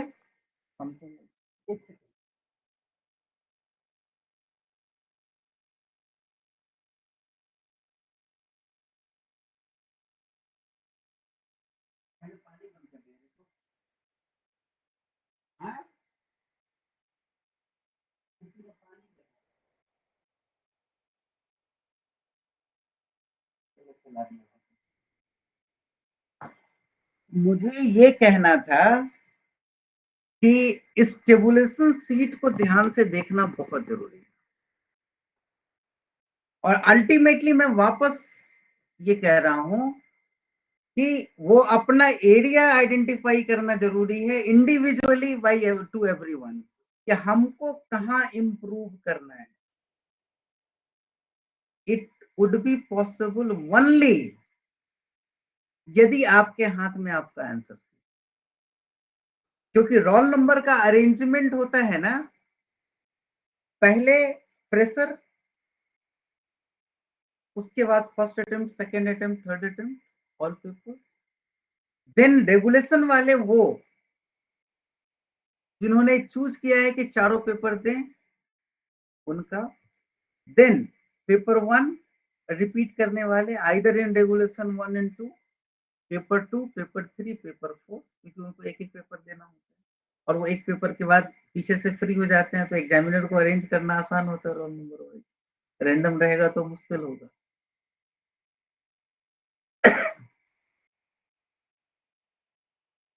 आप देखेंगे कि लास्ट जंक में भी जहां लोगों ने 81 लाया है पेपर 4 में 44 से, वहीं लोग 50 के पास 50 पे ही रह गए. Reason is that they taken very lightly. और आप ये जान लीजिए, श्वेता जी अभी मुझे दिखी थी, है ना श्वेता जी, प्लीज. जिस पेपर में एक बहुत बड़ा यहाँ पर इल्यूजन है इस एग्जाम में, आपको यदि एक पेपर में 50 आ गया, then you are damn confident कि चलो 50 तो आ गया, अगली बार 60 कर लेंगे. 60 आ गया तो अगली बार ऊपर कर लेंगे. माइंड इट, यदि तेंदुलकर एक मैच में 50 बना लिया है, इट डज नॉट नेसेसरी कि वो 0 पे आउट नहीं. Depend on pitch, umpire, opponent, conditions, so many things are there. And it happened into this exam repeatedly. Even Shweta ji बतलाएंगे जिस पेपर में वो बहुत कॉन्फिडेंट थी, उनमें पेपर में मार्क्स कम है इनके. श्वेता जी प्लीज. Yes sir. कौन सा पेपर था वो? सर फोर्थ पेपर में हाँ, मुझे हर साल 60 to 75 ऐसे मतलब 60 मिलता 70 है. ऐसे आया है, हाँ, और इस बार उस पेपर में जस्ट 50 है, जस्ट पास मार्क्स. आप समझिए. अब दूसरा इंडिकेशन इनके आंसर सीट से, और इनका आंसर सीट मैं रिक्वेस्ट करूंगा कि वो हम हमारे साथ शेयर करें, सो दैट कि हम ग्रुप के साथ शेयर करें. इनका स्टैंडर्ड सेट है 70 प्लस, 60 प्लस पे. वर्स्ट कंडीशन में काट पीट जब पूरी ब्रूटली की गई, तब भी ये 50 पे स्टैंड किया. Shweta ji, am I right और wrong? Yes sir. This is my guess. I cannot say I am right और रॉन्ग, बट यही इंडिकेट करता है towards the answer sheet. It would be confirm when we will have answer sheet in our hand for the purpose of analysis. और yes of sir, course I will Shweta ji apply. ने last time की भी answer sheet निकाली है, so we can compare and improve it. So this is a case study for us, especially those who are in regulation, and you have enough scope to improve it. And I'm happy, मैंने हर तरीके के marks आपको दिखाए हैं बिना कहे हुए Excel seat पे, कि जिन लोगों ने वाइज डिसीजन लिया कि मुझे चारों पेपर रिपीट करने हैं, उनके भी रिजल्ट है. जिन लोगों ने एक पेपर के हैं, उनके रिस्क भी आपके सामने दिखाए, क्या चेंजेस करने हैं वो भी आपको दिखाए. यहाँ लोगों को लगता है कि 4 पेपर लिखना पड़ेगा, but think it, first attempt में लोग लिख करके पास कर रहे हैं, and you are experience of that, right? कर ही रहे हैं ना, तो आपको वो रिस्क कई बार लेना चाहिए. Not only for this paper, for the purpose of improvement in all the papers, because connection तीनों चारों पेपर में तो एक ही है. कुछ चीज आपको मेमोराइज करनी पड़ती है, but try to develop and balance. और जिनका नेक टू नेक है, why should take the all risk to appear into the all the paper? मेरी तो जिद थी कि even in any condition I will appear in all paper. तो मेरा जब रेगुलेशन 2 आया था तो मुझे लगा कि नहीं, मुझे तो सारे पेपर देने हैं। हमने दिए क्योंकि मुझे सारे पेपर्स को फिर से असेस करना था। एंड उस बार luckily I was in regulation 1। फिर मुझे मन कर रहा था सिर्फ 50 मार्क्स थ्रेशोल्ड लाने थे। आई वाज थिंकिंग कि I will appear in all paper. I was decided. फिर लगा कि कहीं ये बेवकूफी ना हो जाए, because it is my last attempt. Then I thought कि नहीं, एक ही पेपर देते हैं। बहुत लोगों ने समझाया है कि इतना बड़ा रिस्क लेने की जरूरत नहीं है, और यदि मैं वो रिस्क लिया होता तो शायद या तो और बोल्डली आपके सामने आता या बिल्कुल आता ही नहीं। उसके बाद फिर मेरा मोरल राइट भी नहीं होता। तो अनसर्टेनिटी को कैलकुलेट करते हुए मुझे भी लगा कि नहीं। सो इमोशनल और जिद अपने जगह पे है। एक wise and reasonable decision, decision की शुरुआत यहीं से कीजिए। आपका है कि क्या करना है। और जिन लोगों ने अपीयर हुआ और एग्जाम क्लियर नहीं किया, उनके लिए भी ये मैसेज है, diagnose your own weaknesses accurately, otherwise it is very difficult to cope it up.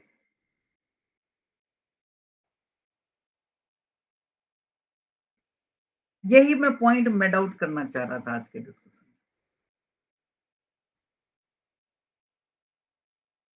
And I have done for the day. आज मैं थोड़ा सा जल्दी निकलूंगा। आप लोगों को कुछ कहना है then please go ahead.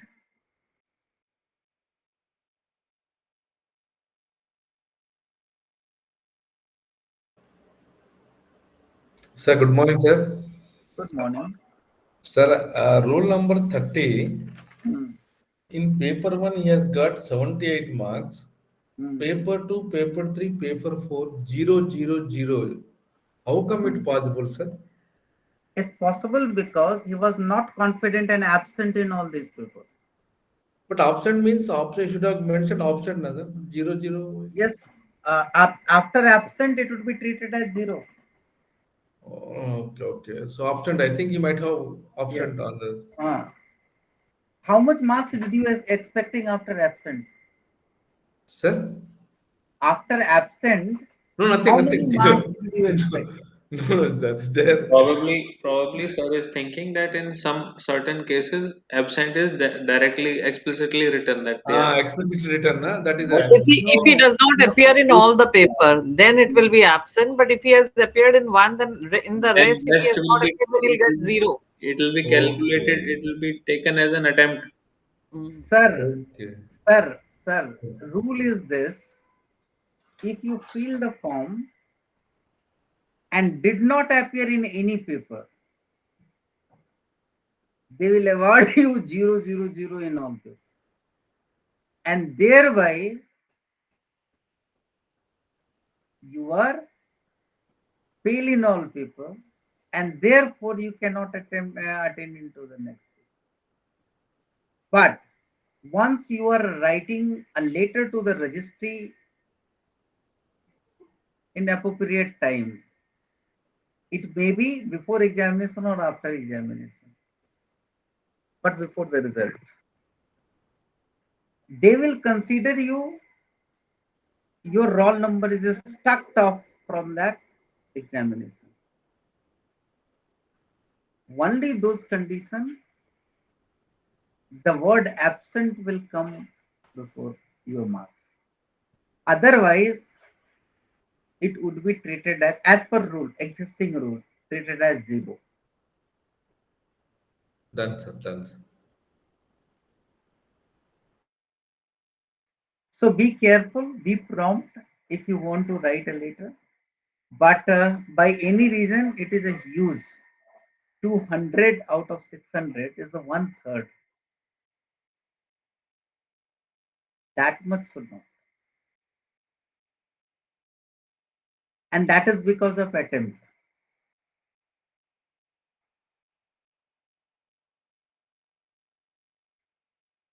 Any more question?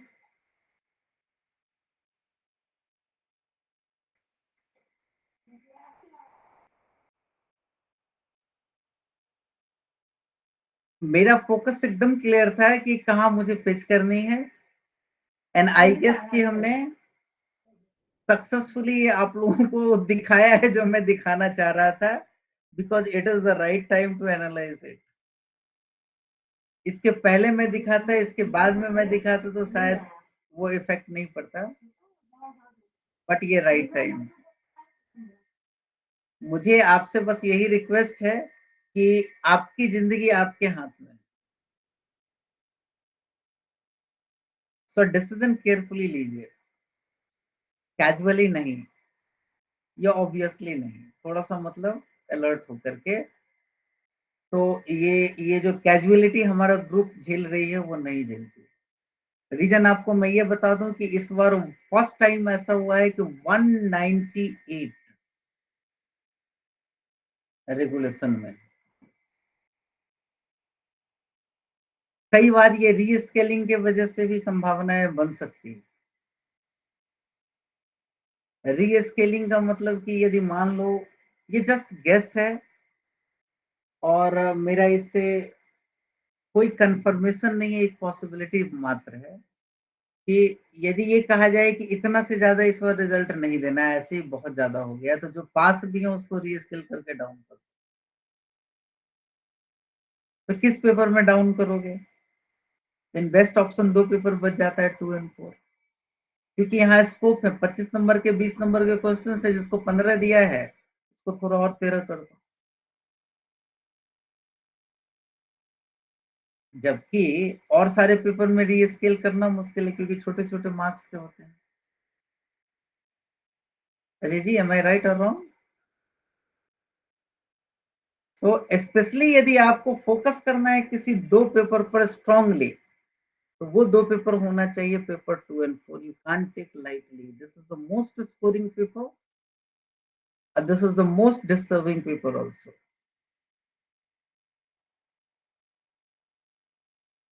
Most risky paper. And last time एक एक एक एक माने टेरर था पेपर 2 का, उसको हमने न्यूट्रलाइज किया दिस ग्रुप, और वो रिजल्ट पे दिख भी रहा है, क्योंकि बहुत कम लोग हैं जो उस पेपर में जाकर के अटके। और लास्ट टाइम के डिस्कशन में I am taking the responsibility for all of you कि पेपर 4 पे हमने बहुत डिटेल्ड एंट्री नहीं की थी, आप लोगों के ऊपर छोड़ दिया था कि आप लोग डिस्कस करें। इस बार मुझे लगता है उस पर भी डिटेल्ड एंट्री करनी पड़ेगी, कर लेते हैं। तो आप लोगों के रुकने के वजह कहीं ना कहीं मैं अपने आप को जिम्मेवार मान रहा हूँ। थोड़ी सी एनालिसिस उधर होती तो वहां पे, मतलब this is the lack of the mentorship, not complete but left somewhere. इस बार मैं वो मिस्टेक नहीं करने जा रहा हूं, और इस बार मैं आप सबको मतलब इतना इंश्योर जरूर करने जा रहा हूं कि 75 जो है ना वो बेंचमार्क बना लीजिए आप। 75 बेंचमार्क बनाने के बजाय एक चीज, दूसरे शब्दों में इसी चीज को यदि मैं कहूं तो वो कहूंगा कि error free performance and complete performance. Every answer must contain all the necessary and sufficient ingredients for the purpose of their completeness, sake of completeness, and no question will left in any condition. And third agenda is कि we will hit on dot, इधर और उधर नहीं। Examiner जो पूछना चाहता है उसको वहीं पे हिट करना, एडिशनली देना है तो उसके अलावा, बट ऑन डॉट। 3 एजेंडा आप लोग नोट कर लीजिए, रिजोल्यूशन कहिए, ओथ कहिए, प्लेज कहिए, जो कहना है कर लीजिए। आज मैं वो अनाउंस कर रहा हूं कि इन 3 चीजों की जरूरत है, वो तीनों इंश्योर करके आप मुझे दीजिए और हम आपके साथ कराएं। यकीनन हम ये यहाँ बैठ करके रेगुलेशन डिस्कस नहीं करेंगे, कर रहे होंगे बिल्कुल, लेकिन डिफरेंट कॉन्टेक्स्ट में, थोड़ा सा वो गिल्टी फीलिंग के साथ नहीं। और दूसरी बात, यही वो कमिटमेंट है जो हमारे ग्रुप को टॉप 100 में कम से कम 50 से ज्यादा रखे। We need 50% position in top 50, top 100, sorry, even top 10, even in top 2. सिर्फ इन्हीं चीजों से वो बाइंड अप हो जाता है। दूसरा बात यह है कि you need to perform on the front. Credit आपको जाती है, तो आपके ब्रेन की क्लैरिटी बहुत जरूरी है, फ्रेशनेस बहुत जरूरी है। 3 घंटे बैठने की आदत बहुत जरूरी है, और वो प्रेशर में नहीं, मतलब everything should be under your control, not yours should be under the control of the circumstances and situation. Take lead, say place the situation, आप ड्राइविंग सीट पे आप रहेंगे बस। क्या मेघराज जी सही बोल रहा हूं?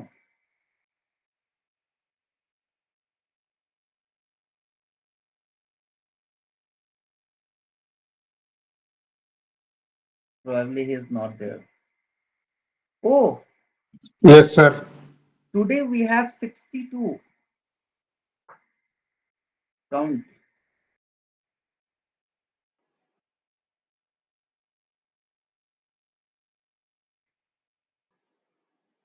So let us conclude for the day. Yes, sir. Yes, किसी को sir. और कुछ कहना है please? Any questions, any doubt? क्योंकि आज का डिस्कशन टॉपिक नहीं कुछ और था।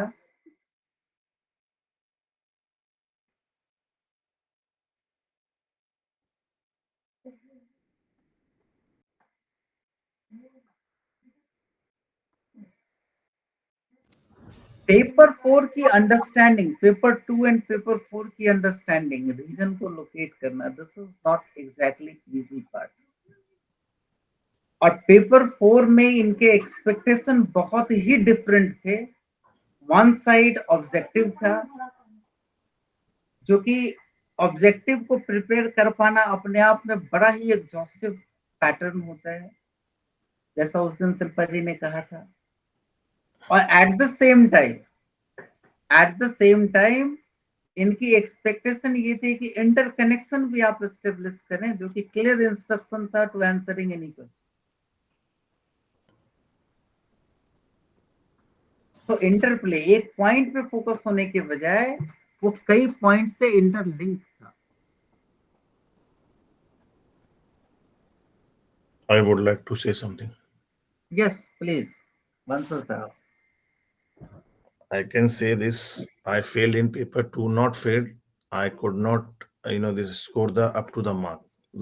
What was the reason? I would like to tell you. I wasted my 1.5 hours to reading question 1. Yes pause कीजिए बंसल साहब, एक चीज और मैं बोलूं।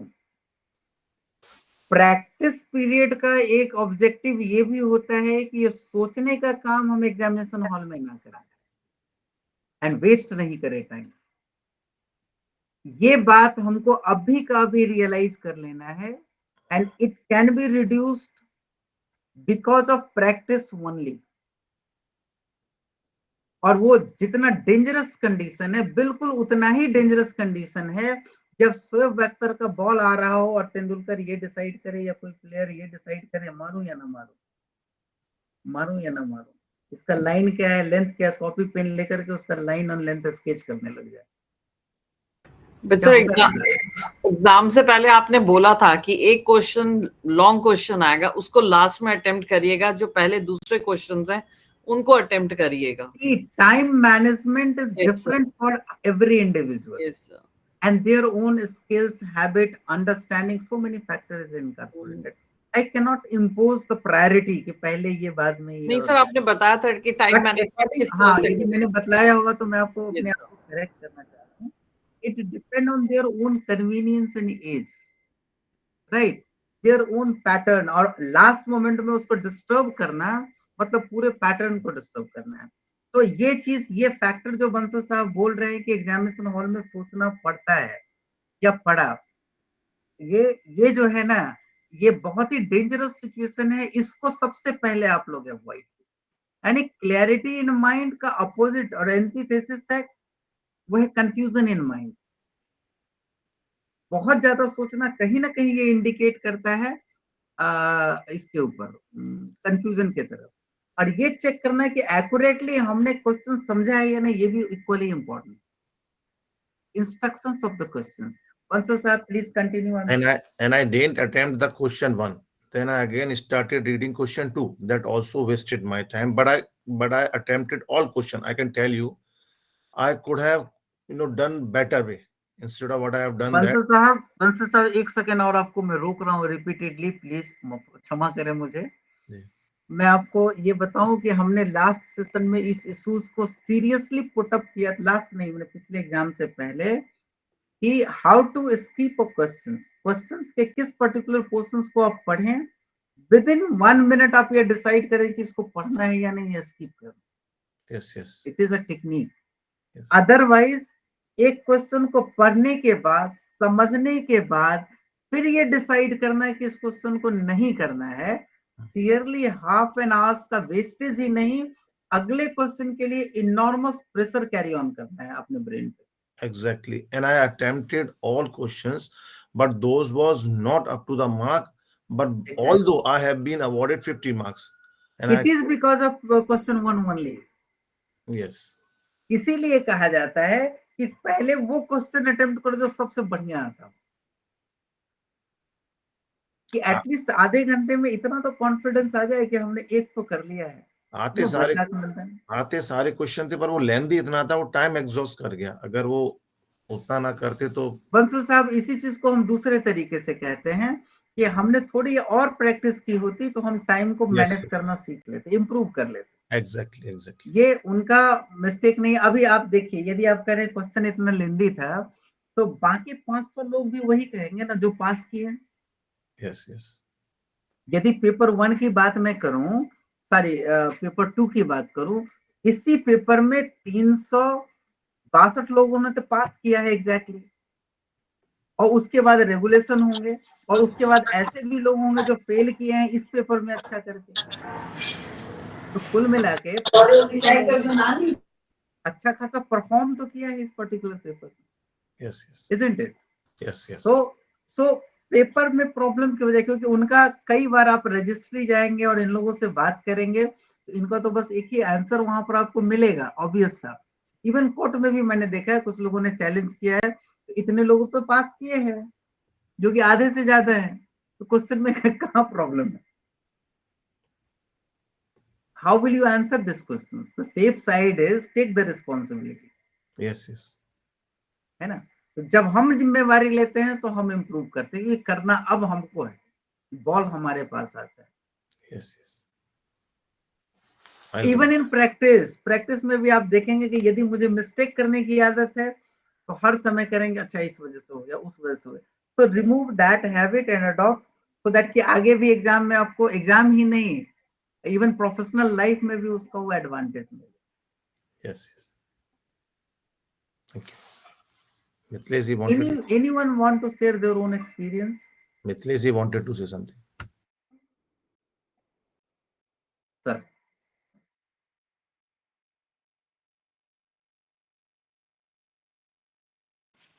Good morning Rajiv ji. Good morning Mithilesh ji, please. मैं तो तरस गया हूँ आपको सुनने के लिए। Sir thank you so much. पहले मैं सारे ग्रुप मेंबर को बतला दूं, मिथिलेश जी इस बार AOR बने हैं। और एक सिचुएशन में आपको ये बतला दूं कि एक इंसान होता है जिनकी शादी होती है और शादी के 10 साल बाद उनके घर एक खुशखबरी आती है कि एक बच्चा आया है। तो वो सिचुएशन मिथिलेश जी की है, हमारे प्रिय मित्र हैं, घनिष्ठ मित्र हैं, इसलिए मैं ये कहने की हिमाकत कर रहा हूँ। मिथिलेश जी ने कई बार एग्जाम दिए हैं और एग्जाम देने के बाद कई बार वो पेपर दे करके एब्सेंट भी हुए हैं, लेकिन इस बार इन्होंने successfully after the complete struggle and precise focus he clear the exam और he have a very different taste of success. और खास करके उस घर में जहां 10 साल बाद बच्चा है, खुशी की लहर तो बहुत अच्छी होती है। तो एवरीवन कैन रियलाइज। सर मैं मिथिलेश जी से रिक्वेस्ट करता हूं कि प्लीज मिथिलेश जी अपना एक्सपीरियंस शेयर करें। Let me correct. और एक चीज और मैं 10 साल कहना चाहता हूँ, एक चीज और मैं कहना चाहता हूँ, इस ग्रुप से 2 मिथिलेश जी हैं, Yeah. दोनों मिथिलेश जी इस बार क्लियर किए हैं। Okay. और ये डॉक्टर मिथिलेश हैं और वो जस्टिस मिथिलेश थे। चलिए मिथिलेश जी please। मैं सिर्फ ये शेयर करना चाह रहा था, उससे पहले मेरा करेक्शन कर दीजिए, मैंने कुछ जो गलत कहा था। 10 साल बाद नहीं, लेकिन 2 बेटे के बीच में 7 साल का गैप हुआ। That was the situation which I wanted to correct. नहीं, वो बेटा वाली बात नहीं कर रहा हूँ, उसको अच्छा, एग्जाम में, एग्जाम अफेयर्स में, ये example. Actually I am sorry, उस पे आप मत जाइए, वो तो पर्सनल पार्ट है सर। Okay okay okay. ये एक्चुअली एग्जाम वाले पार्ट की बोल रहा हूँ कि एग्जाम में अच्छा खासा टाइम एक्सपेंड करने के बाद, not in first attempt, but you got the lot of experience to clear the exam. That is why I raise my hand. Moral ये था कहने का, अपने बेटे पे मत जाइए, वो तो हम सबका बेटा है भैया, हम सबका भतीजा है वो। Sir I just wanted to share my experience, क्योंकि मुझे लगा कि जिस फियर से अभी लोग बाग जा रहे हैं, that same fear I have gone through, so I should share my experience. Actually Rajiv ji, second paper was very hectic for me because 2 attempts मेरे उसी में चले गए 2 की वजह से, but this time I got 70 marks. आप समझिए मिथिलेश जी, पहला 2 अटेम्प्ट के मार्क्स शेयर कीजिए प्लीज पेपर 2 का। मेरे पास है नहीं, but I will tell you हुआ क्या था कि जिस टाइम आप रेगुलेशन में आए थे, I did came in regulation 2 because of paper 2, तो मेरे बाकी सब में ठीक मार्क्स थे, बट आई रियलाइज कि क्या दिक्कत हुआ था कि फर्स्ट क्वेश्चन जो मैंने पेपर 2 के अटेम्प्ट किए थे, when I got marks in paper in RTI copy, तो आई सॉ कि it was totally my mistake. मेरे सारे 4 क्वेश्चन जो रिमेनिंग थे that was good, but first paper का फर्स्ट पेज मैंने ऐसा शेकी लिखा था कि even I was feeling very sad for my self कि अगर मैंने फर्स्ट पेज को क्रॉस कर दिया होता तो I would have gone through that paper only, that year only. Second time में because of what to say कि Kailash Vasudev sir, it is my own experience, I got 48. That is why I came to this time. And this time what happened, कि fourth paper में I was pretty sure, I have applied RTI and I'll show it to you, share with you, that I was expecting कि whatever will happen in other papers, but in fourth paper I'll get minimum 80. What I got 59.5, and that was seriously मैं अभी भी नहीं समझ पा रहा हूँ कि how it happened, because paper was very good and I was pretty sure. मेरा फर्स्ट पेपर शेकी हो गया था बिकॉज मैंने कुछ रॉन्ग क्वेश्चंस अटेम्प्ट कर दिए थे, इवन दो आई गॉट 68। ठीक है, तो मैं ये कहना चाहता हूँ सर कि डोंट फियर। मैंने सेकेंड टाइम में जो वो 48 आया, मैं डर कर मिथिलेश जी एक चीज और आप कहिए कि जब आपने एक पेपर रिपीट किया तो क्लियर नहीं हुआ, जब सारे पेपर रिपीट किए तो क्लियर हो गया। यस, नहीं, it's better to repeat all the papers. अगर थोड़ा सा भी शेकी है ना कि आपको लगता है कि इसमें मोर देन 65 मार्क्स लाने हैं, I would suggest from my experience that go for all papers, because it is very easy to do that instead of doing one paper, क्योंकि वो कभी भी दिक्कत हो सकती है। और एक बात और मैं बतला दूं, मिथिलेश जी इतना डिटरमाइन हो गए थे कि एक पेपर अभी एक अटेम्प्ट में बचा लूं, उसके बाद मैं कभी ना दूं, कम से कम ये तो कह पाऊंगा कि मैंने मेरे एक अटेम्प्ट बचे हुए हैं। हाँ, मैं एक और अटेम्प्ट देता और एक अटेम्प्ट रोक लेता मैं, क्योंकि मुझे इस बात का डर था कि मुझे कभी ये लगे कि I fail, it's better that I didn't appear. तो कहने का मतलब बहुत तरीके से थॉट्स आपके दिमाग के अंदर डांस करेंगे, फ्लोट करेंगे। but you need but sir एक चीज और शेयर करूंगा पेपर 2 के बारे में। हमारे बंसल जी थे पेपर 2 में, मैंने आपका टेक्निक अपनाया and it was very easy to handle. मैं 1 घंटे पहले पेपर कर लिया था बिकॉज दिस टाइम समय ज्यादा मिले थे, मैं प्रिपेयर था 3.5 घंटे के हिसाब से, और वेरी इजी। मैं सजेस्ट करूंगा और आप इसको फॉलो कीजिए प्रैक्टिस में। पेपर 2 बहुत इजी है अगर आप उसको हैंडल करने का तरीका जान जाते हैं। सबसे पहले आप मैं सजेस्ट करता हूँ, मिथिलेश जी अभी पटना में है I guess. Yes I mean Patna. जब भी आप दिल्ली में रहें एक सेशन फिजिकल हम लोग ऑर्गेनाइज जरूर सर, लेकिन और एक दो डेमोन्स्ट्रेट करेंगे कि कैसे इन्होंने स्किप किया और टाइम मैनेज किया। बहुत टाइम मैनेज तो मैंने ऐसा किया कि मुझे कभी फील ही नहीं हुआ कि पेपर छूट रहा है। और यही चीज या फिर ऑनलाइन पॉसिबल है तो मैं मिथिलेश जी को डेमोन्स्ट्रेट करवाऊंगा यार। नहीं सर, मैं अभी शेयर करता हूँ, लोगों को बूस्ट करने का मेरा मन कर रहा है क्योंकि मैं सेम सिचुएशन से गुजरा हूँ, तो मुझे लगता है कि आई शुड बूस्ट। यही तो टाइम है, इसीलिए मैंने बोला ना कि 10 साल बाद जिस घर में बच्चा हो तो बच्चे की मौत तो वही समझता है। नहीं, मुझे लगता है कि ये फियर किसी के पास नहीं होना चाहिए, थोड़ा टेक्निक अपनाना है जो आपने मुझे बताया। आई फॉलोड दैट और मुझे लगा प्लीज आप शेयर कीजिए, मैं 2 मिनट में वापस आ रहा हूँ, आप लोग शेयर कीजिए। अच्छा, तो बंसल साहब मैं आपको एड्रेस कर रहा हूँ क्योंकि हुआ क्या था कि सबसे पहले मैंने देखा कि कौन से क्वेश्चन करने हैं। First question was very lengthy, लेकिन मैं आई वाज डैम श्योर कि मुझे इसी को अटेम्प्ट करने हैं और फर्स्ट क्वेश्चन में अटेम्प्ट करने हैं। ठीक है, मैं सबसे पहले मैं पढ़ा नहीं, आप विश्वास नहीं करेंगे, मैंने क्वेश्चन पेपर पढ़ा ही नहीं जी। आप कहेंगे फिर पढ़ा नहीं तो आंसर कैसे किया? और लास्ट वाला क्वेश्चन पढ़ लिया आपने जो ऑपरेटिव? नहीं, कुछ भी नहीं पढ़ा सर। मैं पेपर मैं उसमें इस तरीके से हैंडल किया जो मैं शेयर करना चाहता हूँ, शायद आप लोग को काम आए। आप कुछ मत देखिए, आप पहले श्योर हो जाइए कि ये क्वेश्चन मैं अटेम्प्ट करने वाला हूँ। उस क्वेश्चन को ओपन कीजिए और उसमें सबसे पहले लिस्ट ऑफ डेट्स देखिए, ठीक है? और once you are ready with list of dates, मैंने क्या किया, फर्स्ट पेज में छोड़ दिया सिनॉप्सिस के लिए, छोड़ करके आगे बढ़ गया लिस्ट ऑफ डेट्स से। लिस्ट ऑफ डेट्स तैयार किया, एसएलपी तैयार किया, synopsis become very good because मेरे दिमाग में सारे बात आ गए थे। सिनॉप्सिस के लिए मैंने वो क्वेश्चन ही नहीं देखे। तो ये इस तरीके से I had handle the questions और मुझे किसी क्वेश्चन में कभी फियर ही नहीं लगा और that is why I got 70 marks, नहीं तो मुझे उसमें 48 आए थे पिछली बार। Got it, thank you Mithilesh. और पेपर 4 का तो मैं बताऊं कि I had gone through all 64 cases, that was in my mind, ठीक है? वो बट आई गॉट ओनली 59.5,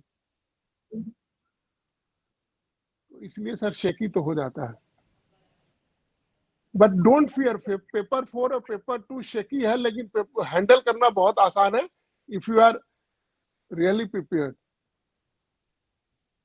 और अगर किसी को लगता है कि 60% बनाने हैं तो आई वुड सजेस्ट कि focus on paper first, that is marks fetching paper. उस पे आप जितना नंबर चाहो वो आप ला सकते हो। किसमें? Paper first. तो आप पेपर फर्स्ट को टारगेट करो कि उसमें मुझे जो परसेंटेज बढ़ाने हैं, और पेपर 2 और पेपर 4 को आप जो है हैंडल कर सकते हैं इस सिचुएशन से।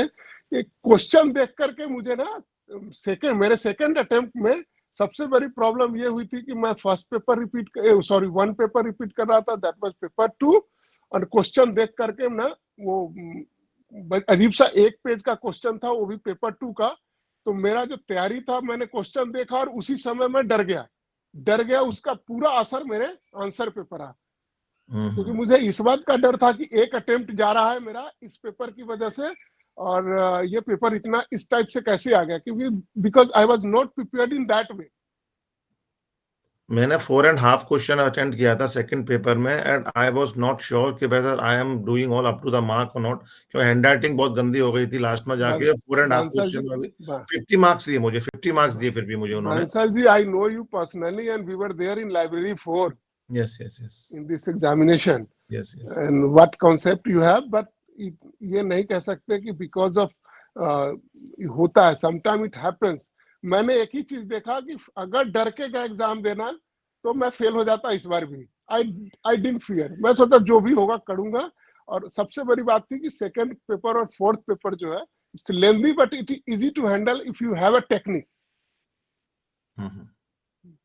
मैंने कहा ना, मैं किसी पेपर 2 का कोई भी क्वेश्चन पढ़ा ही नहीं, I didn't go through. I had in mind ये क्वेश्चन करने, first I decided that these 5 question या 4 क्वेश्चन आई विल डू। और उसमें मैंने कैसे किया कि आई डिडंट रीड, आप विश्वास नहीं करेंगे कि मैंने क्वेश्चन पूरा पढ़ा भी नहीं, सिर्फ लिस्ट ऑफ डेट्स देखे।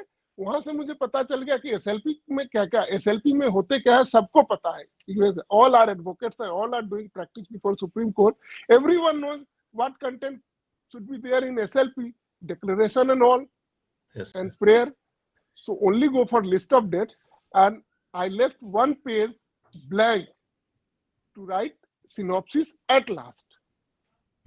That was my experience, and that is how I handle these things.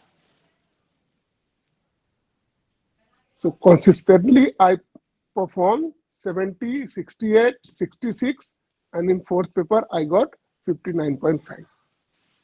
Congratulations, Mithlesh ji, once again. Thank you so much, but all because of this group, na. मैं अकेला होता तो शायद I would have not handled these things. I thought so many my dear friends are there and they are also in the same situation. They are also preparing. So I got my courage to do these things. Otherwise, I always thought that it is very tough nut to crack. Exactly. Thank you. Only my suggestion, don't fear. If you fear, you will fail. It is my opinion. Sorry. Rajiv ji, I have spoken a lot of.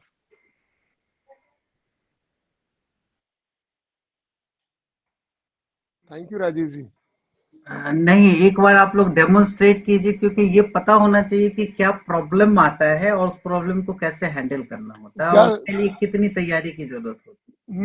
No preparation, it is just because you जो आपको follow करेगा उसको problem नहीं होगा। I followed you, I got the marks. This is what I have to say. चलिए, specially in paper 2, क्योंकि उसने आपने मुझे वो जो डेमो करके दिखाया था, you have shared this in group also, वो डेमो की कहाँ फोकस करना, how to focus, I totally followed that. और उसकी वजह से not best good mark but I got satisfactory mark. 70 is ठीक, ओके फॉर मी। 70 लैंडमार्क है, उतना तो अपने औकात पे ला ही सकते हैं। हाँ, just because of you Rajiv ji, and thank you so much from core of my heart.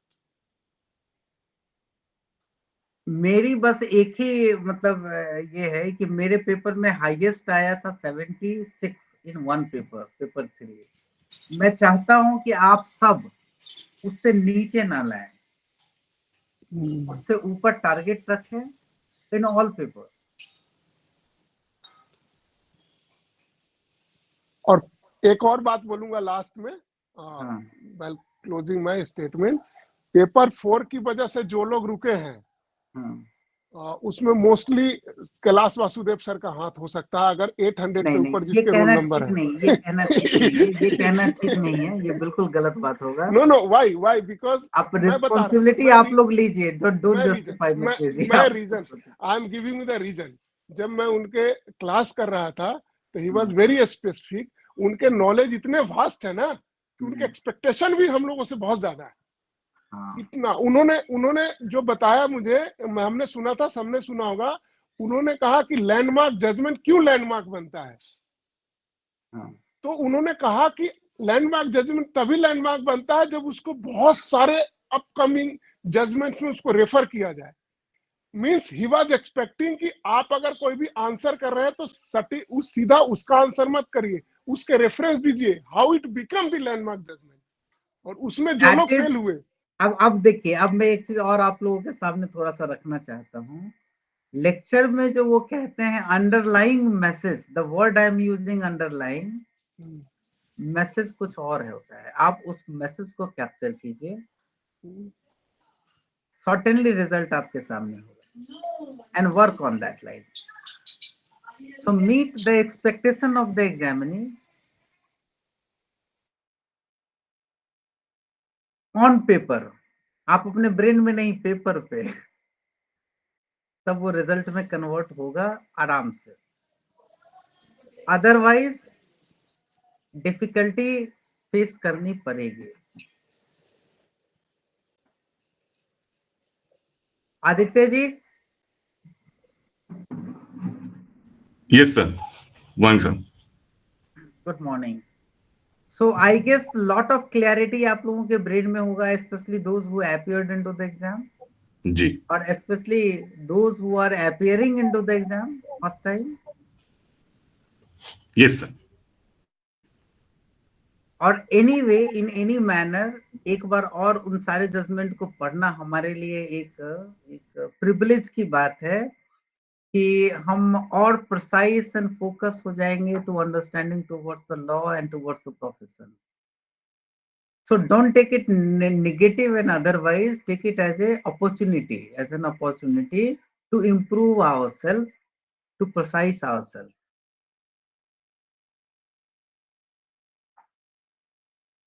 And I guess all of you will take very positive of the exam and with the scope of certain thing and will improve us. And simultaneously the system will improve. That's what our objective, na? In other words, we can say we will going to be strive towards excellence as per we are duty bound under Article 51AJ.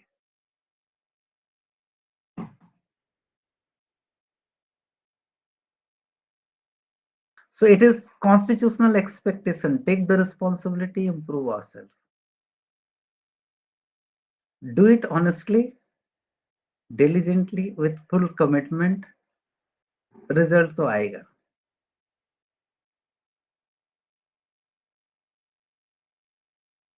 So for this observation, remark and understanding, let us conclude today's discussion. Thank you, sir. Thank you, sir. Thank you, sir. Murari जी, आप कुछ कहना चाहेंगे? Just convey my thanks for the day's session. Thank you, sir. Thank you, sir. Thank you, sir. Thank you. मैं add करना चाहूंगा, rather support करना चाहूंगा Mithilesh sir को स्पेसिफिकली फॉर आई मीन आपने हर एग्जाम के लिए कुछ ना कुछ टेक्निक्स और स्पेसिफिक चीजें बताई हैं how to handle that part, but specifically for paper 2 and paper 4 and they were actually mind opening. मतलब आप how to hit at the right point ठाक करके, वो जो बड़े बड़े पत्थर तोड़ रहे होते हैं, कुछ यूट्यूब पे वीडियोस भी देखेंगे, वो 3-4 जगह हिट करते हैं, पूरी बड़ी चट्टान खुल जाती है एक ही बार में। That is how these techniques were. And probably जब मैं वो लास्ट ईयर वाला सेशन अपलोड कर रहा था फॉर ड्राफ्टिंग, मेरे दिमाग में एक ही वर्ड आ रहा था उसके लिए, that was master class. Drafting की जो मैंने वीडियोस अपलोड की हैं, they I named them master class. वो बात अलग है, पेपर 4 वाली मैं वीडियो अपलोड नहीं कर पाया but that was also master stroke rather. जैसा सर बोल रहे हैं, चलो कुछ कमियां रही हैं, इसीलिए हम लोग या जो भी क्लियर नहीं कर पाए हैं वो इम्प्रूव करना बहुत जरूरी है। वो हम खासकर सीट्स देख के करेंगे, but the techniques are time tested and probably hit at the basics, जो विच मैं नए लोगों को जो नए ग्रुप में ऐड हो रहे हैं या इन वीडियोस को देखेंगे, आई can definitely say they are huge vehicles to sail through. And one more thing, very important part, वो मैं फिर से रिपीट कर दूं, जैसा मिथिलेश जी ने भी कहा और हम लोगों ने भी कहा, एकदम प्रिसाइसली नोट डाउन कर लीजिए कि जब लेक्चर होती है रजिस्ट्री की और ये लोग जब लेक्चर डिलीवर करते हैं, तो जो वर्ड बोलते हैं वो तो अपने जगह पर है, उनका अंडरलाइंग इंटेंशन क्या है इनको भी समझना उतना ही इक्वली इम्पोर्टेंट। जैसा मिथिलेश जी ने कहा कि कैसे क्यों कनेक्ट करना चाहिए, तो इन्होंने कैप्चर किया वो अंडरलाइंग प्रिंसिपल को, अंडरलाइंग ऑब्जेक्टिव को, अंडरलाइंग एक्सपेक्टेशन को, which was not expressly and deliberately stated to you, but it was conveyed to you. उसको भी कैप्चर करना जरूरी है. इनफैक्ट इस एंगल से उस लेक्चर को सुनना दोबारा तिबारा जितनी बार जरूरत पड़े वो करना जरूरी है, so that की फोकस इज वेरी क्लियर कि आपको कहाँ कैसे डील करना है. These are the guiding factors, यानी rule of the game. Mithilesh ji सही बोल रहा हूँ? यस सर, एक बात और बोलूंगा. मैंने Please. उस लेक्चर को आप ही के कहने पर कि बार बार सुनिएगा. You said to me once, so मैंने उसको 3-4 बार ही सुना, और जितने भी ऑब्जेक्टिव क्वेश्चन थे मैंने उसको अटेम्प्ट इसीलिए किया क्योंकि 16 उसमें मेरे सही होंगे. मैं निकालूंगा तो पता चलेगा 2-3 क्वेश्चन मैंने ज्यादा अटेम्प्ट कर दिए थे, तो हो सकता है कि मार्क्स मेरे कट हो गए होंगे. ठीक है, तो 16 मुझे आते थे जस्ट बिकॉज ऑफ लेक्चर. मैंने उसको 4-5 बार ही सुना, उसकी वजह से मुझे ऑब्जेक्टिव क्वेश्चन आ गए. Otherwise I would have not attempted. मेरा कुछ बुरा हाल हो जाता. तो लेक्चर सुनना बहुत. So lot of risk may be reduced by Yes. carefully listening of the lecture and observing the clear message from the exam. This is also the very crucial part of this exam, because pattern is not fixed and that is declared by the examiner at the time of lecture only. So उनको बहुत carefully सुनना जरूरी है. इनके wisdom अलग होती है, ये भी काफी एक्सपीरियंस्ड हैं. विथ ऑल ड्यू रिस्पेक्ट, वो भी चाहते हैं, एक्सपेक्ट करते हैं कि आप एक लेवल पर आकर के सिस्टम में पार्टिसिपेट करें. So, बहुत ही genuine, fair and clear expectation इनका है. उनको मीट करें, take it as a challenge और इम्प्रूव खुद को करें, ताकि वो सिस्टम में आगे पार्टिसिपेट करके प्रोसीड करना आसान हो.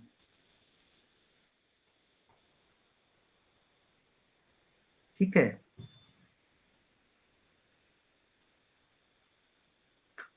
Should we conclude our session of the day?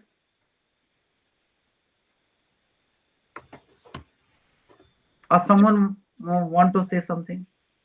Just gratitude, sir, for all the time that you share with us and all the knowledge that you impart.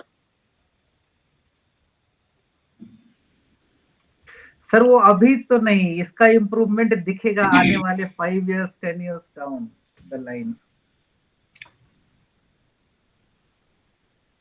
Anupma ji, would you like to say something? Good morning, sir, and Good thank morning. you. Sir, मुझे लगता है paper 4 के अंदर एक जो security बहुत ज्यादा feel हो रहा था कि हमें नोट्स मिलेंगे. अच्छा. वो थोड़ा स्यूडो था. हाँ. क्योंकि उससे पहले आपको सारी जजमेंट्स अच्छे से समझ में आनी चाहिए.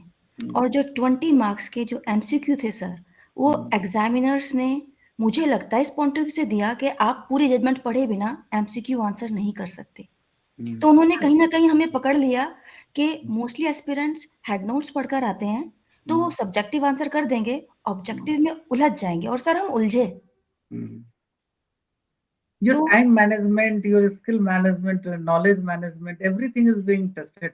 Not only your skill is testing into this examination, lot of Yes, things sir. is being tested evenly. तो मुझे लगता है एमसीक्यू की And वजह that is से. the beauty of this exam.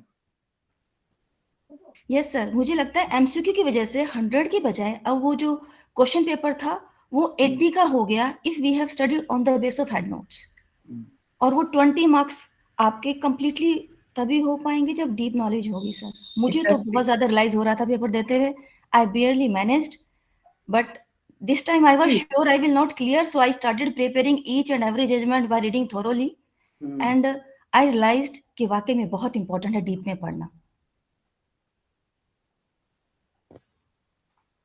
Ajay ji, 1 minute और मैं एक चीज आपको शेयर करना चाह रहा था. Sir,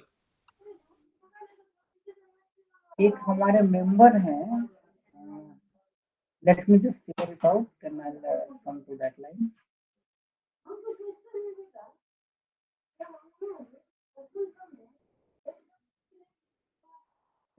Just give me 1 minute. sir.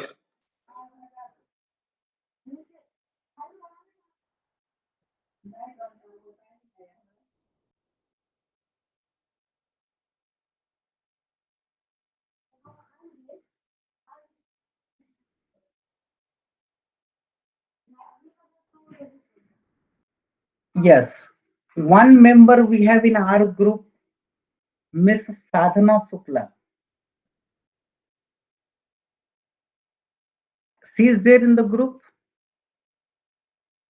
right now. Sadhana ji, please.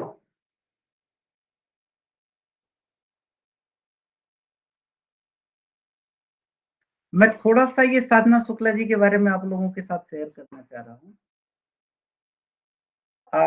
She is not appearing into the exam this time. It will take time. 1-2 साल later ये appear होंगे. इन्होंने क्या किया है, सारे जजमेंट के हेड नोट्स को स्पोकन वे में यूट्यूब पे अपना एक वीडियो बनाया. बस क्या हुआ क्या नहीं हुआ, under the guidance and instruction of some senior. और ये इनका बहुत ही रिमार्केबल वर्क है. और ये इस ग्रुप में शेयर करना चाह रही हैं ताकि बाकी ग्रुप मेंबर्स को एडवांटेज हो. लोगों को कई बार उन्होंने डाला भी है, बहुत बार लोगों ने अप्रिशिएट किया है, कुछ लोगों ने रिएक्ट किया है. बट मैं ये समझता हूं कि इनकी जो वर्क है ये सेल्फलेस है और ये यूजफुल है फॉर ऑल ऑफ अस. मैं आपसे ये रिक्वेस्ट करता हूं कि ये इनकी जो प्लेलिस्ट है उसको भी इसमें शामिल कर लें हमारे ग्रुप वाले में, सो दैट, और यहाँ पे ग्रुप डिस्क्रिप्शन में डाल दें सो दैट कि लोगों को फायदा हो और इनके लिए भी थोड़ा सा एक मेरी तरफ से एक थोड़ा एट्रीब्यूट हो जाएगा ma'am. And with this expectation कि आने वाले दिनों में इनकी एग्जाम भी ये अच्छे तरीके से क्लियर कर पाए, इनकी प्रिपरेशन अच्छी हो जाएगी पहले से, क्योंकि इनकी लगन है वो हैट्स ऑफ है. इतना कर पाना, 64 जजमेंट को रिकॉर्ड कर पाना और उसके क्रक्स को, it's not an easy job. मैं हम लिंक इनको रिटर्न आपके पास लिंक होगा तो शेयर कर देना सर, वाइल ऐड. हाँ, मैं इनको रिकॉग्नाइज जरूर कर सकता हूँ. तो हमारे ग्रुप के थ्रू इनको रिकॉग्निशन मिलना चाहिए. मुझे रिकॉग्नाइज किया जा रहा है, then we are also duty bound to recognise their efforts. तो प्लीज मैं शेयर करूंगा और ये प्लेलिस्ट को आप डाल दीजिएगा. जिनको वो देखना होगा उससे फायदे ही होने हैं बाकी ग्रुप मेंबर्स को. Yes sir. ठीक है. So with these words, let us conclude today's discussion. Okay. Thank you, sir. Have a nice day. Thank you, sir. Thank you so much. Thank you, sir. Thank you, sir.